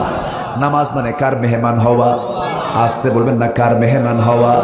আল্লাহ বলেন বান্দারে তো আমি তোকে মেহমান বানায় নেই, তুই সেই সময় যা কিছু বলিস তা আমি কবুল করে নেই। বান্দা যখন নামাজে দাঁড়ানোর জন্য ওযু বানায়, ওযু মানে সগীরা গুনাহ মাফ হয়ে যাওয়া। জোরে কোন সুবহানাল্লাহ। 2 হাত ধৌত করবো, হাতের সগীরা গুনাহগুলো মাফ হয়ে যাবে। মুখমণ্ডল ধৌত করবো, মুখের সগীরা গুনাহগুলো মাফ হয়ে যাবে। মাথা মাসে করবো, মাথার সগীরা গুনাহগুলো মাফ হয়ে যাবে। 2 পা ধৌত করবো, 2 পায়ের সগীরা গুনাহগুলো মাফ হয়ে যাবে। বান্দা যখন হেঁটে হেঁটে মসজিদের দিকে যাবে প্রত্যেকটা কদমে 10টা করে নেকি লেখা শুরু হয়ে যাবে। বান্দা যখন নামাজে দাঁড়ায় আল্লাহ সেই সময় বান্দার সামনে দাঁড়ায়া যান। আস্তে কোন সুবহানাল্লাহ, আরো জোরে কোন সুবহানাল্লাহ। নামাজে যখন দাঁড়ানো হলো, সূরা ফাতিহা বলা শুরু হলো, একটা করে আয়াত বলে আলহামদুলিল্লাহি রাব্বিল আলামিন। আল্লাহ বলছেন হামিদানি আবদি আর রহমানির রহিম, আথনা আলাইয়া আবদি মালিক ইয়াউমিদ্দিন, মাজ্জাদানি আবদি ইয়াকা না'বুদু ওয়া ইয়াকা নাস্তাঈন, হাযা বাইনি ওয়া বাইনা আবদি। বান্দা তুই আমার কাছে কি চাস, কি প্রেম চাস রে বান্দা, যা চাবি তাই আমি আল্লাহ কবুল করে নেব। বান্দা যখন ওলা দলিন পর্যন্ত বলে আল্লাহ বলেন বান্দারে যা চাইলে সব কবুল করলাম। বান্দা যখন সেজদায় যায় আল্লাহ তখন অস্থির হয়ে সব ফেরেশতাকে ডাক দিয়ে বলেন বান্দা ও ফেরেশতারা, এই ফিতনার যুগে এই দুনিয়ার কত ফিতনার মাঝে বান্দা আমাকে খুশি করার জন্য সেজদায় পড়ে কান্দে, রুকুতে পড়ে কান্দে, আমারে দেখলো না, জান্নাত জাহান্নাম দেখলো না। ও ফেরেশতারা সাক্ষী থাক, এই সেজদাগুলো আমি আল্লাহ কবুল করে নিয়া তামাম জিন্দেগির গুনাহগুলো মাফ করে এই সমস্ত বান্দার জন্য 8টা জান্নাত আমি আল্লাহ খুলে খুলে দিলাম। নামাজ 5 ওয়াক্ত পড়বেন কারা একটু হাত তুলে দেখান। আসতে বলবেন না, আসতে না, সবাই তোলেন, বলি ইয়া আল্লাহ, আরো জোরে ইয়া আল্লাহ। আমাদেরকে 5 ওয়াক্ত সালাত আদায় করার তৌফিক তুমি আল্লাহ দিয়া দাও। জোরে বলি আমিন, আরো জোরে আমিন, আরো জোরে আমিন। কষ্ট পেলেন? সবাইকে সফল হতে চাই, লস করতে চাই না লাভ করতে চাই? লাভ করতে হলে কয়টা আমল? 1 নম্বর কোরআন তেলাওয়াত করব, অনিয়মিত না নিয়মিত? নামাজ পড়বো, জোরে বলি ইনশাআল্লাহ। নামাজ পড়লাম, কায়েমের সংগ্রাম করলাম না, ওই নামাজ কবুল হবে না। নামাজ কায়েমের সংগ্রাম করব, জোরে বলি ইনশাআল্লাহ। যে দল নামাজ চায় না সেই দল আমরা করি না, ঠিক কিনা? যে দল নামাজ কায়েম করতে চায় সেই দল আমরা করব, ঠিক কিনা? যে দলের দলীয় মিটিং এ কর্মীদেরকে নামাজের জন্য দাওয়াত দেয় না সেই নেতা আমরা মানি না। কথা বোঝা গেল? কথা ক্লিয়ার? জি সম্মানিত ভাইয়েরা, নাম্বার 3, ব্যবসায় কোনো লস নাই। নাম্বার 3 শুনবেন না সবাই? আচ্ছা, এইদিকে 19 কাজে সফলতা। কত কাজে সফলতা? কেবল একটা কইছি, তাহলে এখন কোন আমার মাহফিল আরো কয়দিন দরকার? কি কথা কি বোঝা গেল? আমার কাছে মনে হচ্ছে আমি কেবল শুরু করলাম। কোন তো মাহফিল আগামীতে 3 দিন হবে এখানে ইনশাআল্লাহ, ঠিক আছে না? ভালো হয় না? আসলে তাফসীর মাহফিল কিন্তু 2-3 দিন হলে ভালো হয়। আগামীতে হবে, জোরে বলে ইনশাআল্লাহ। নাম্বার 2, সফল হওয়ার জন্য 19টা কাজ। নাম্বার 2 এটা আল্লাহকে ভয় করা। কাকে ভয় করা? আচ্ছা। নাম্বার 3 বেশি বেশি আল্লাহর জিকির করা। কার জিকির করা? কেমন করে? এরকম করে জিকির করা। এরকম জিকির আমার দেশে আছে না নাই? জিকির করতে করতে পায়জামা নাই, জিকির করতে কিন্তু কি গাছের ডালে আছে না, বাঁশের আগায়, লাভ মেরে আম গাছে ওঠে, জাম গাছে ওঠে, ভুল করে বড়ই গাছে ওঠে না, আছে না নাই? বলে বড়ই গাছে কাটা আছে, এই হুষ্টি কি আছে?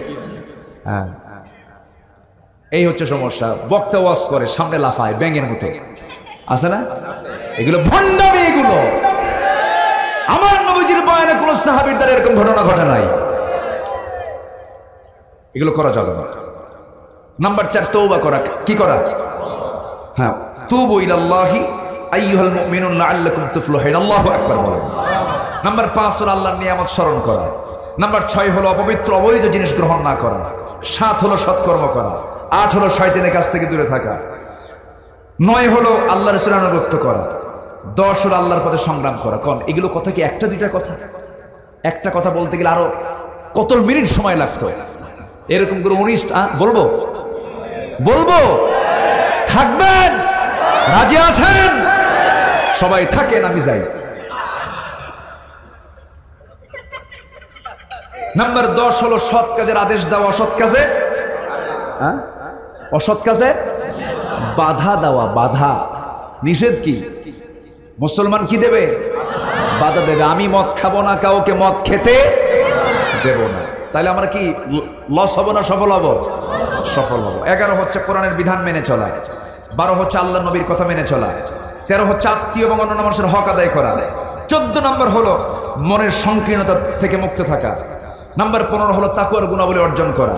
16 হচ্ছে পরকালের সফলতার হলো চূড়ান্ত সফলতা।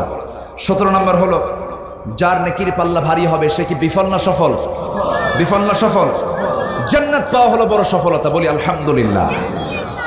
আর যে আয়াত থেকে শুরু করেছি আমি আলোচনা, সেখানে 3টি কাজে কোনো লস নাই। নাম্বার শেষ হলো প্রকাশ্যে এবং গোপনে দান করা। কার পথে? আসতে বলবেন না, কার পথে? প্রকাশ্যে দান করলেও কবুল করবেন কে? গোপনে দান করলেও কবুল করবেন কে?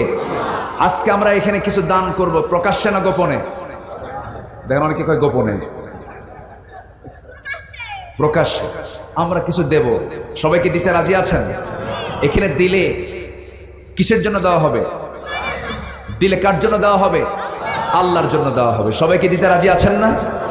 যদি একটু চাদর দেওয়া হয়, সেই চাদরে যে যা পারি আমরা, খুব বেশি লোকজন আসেন নাই, একটু বেশি লোকের হক আদায় করে দয়া করে 2 টাকা, 6 টাকা, 10 টাকা কেউ দিবেন না।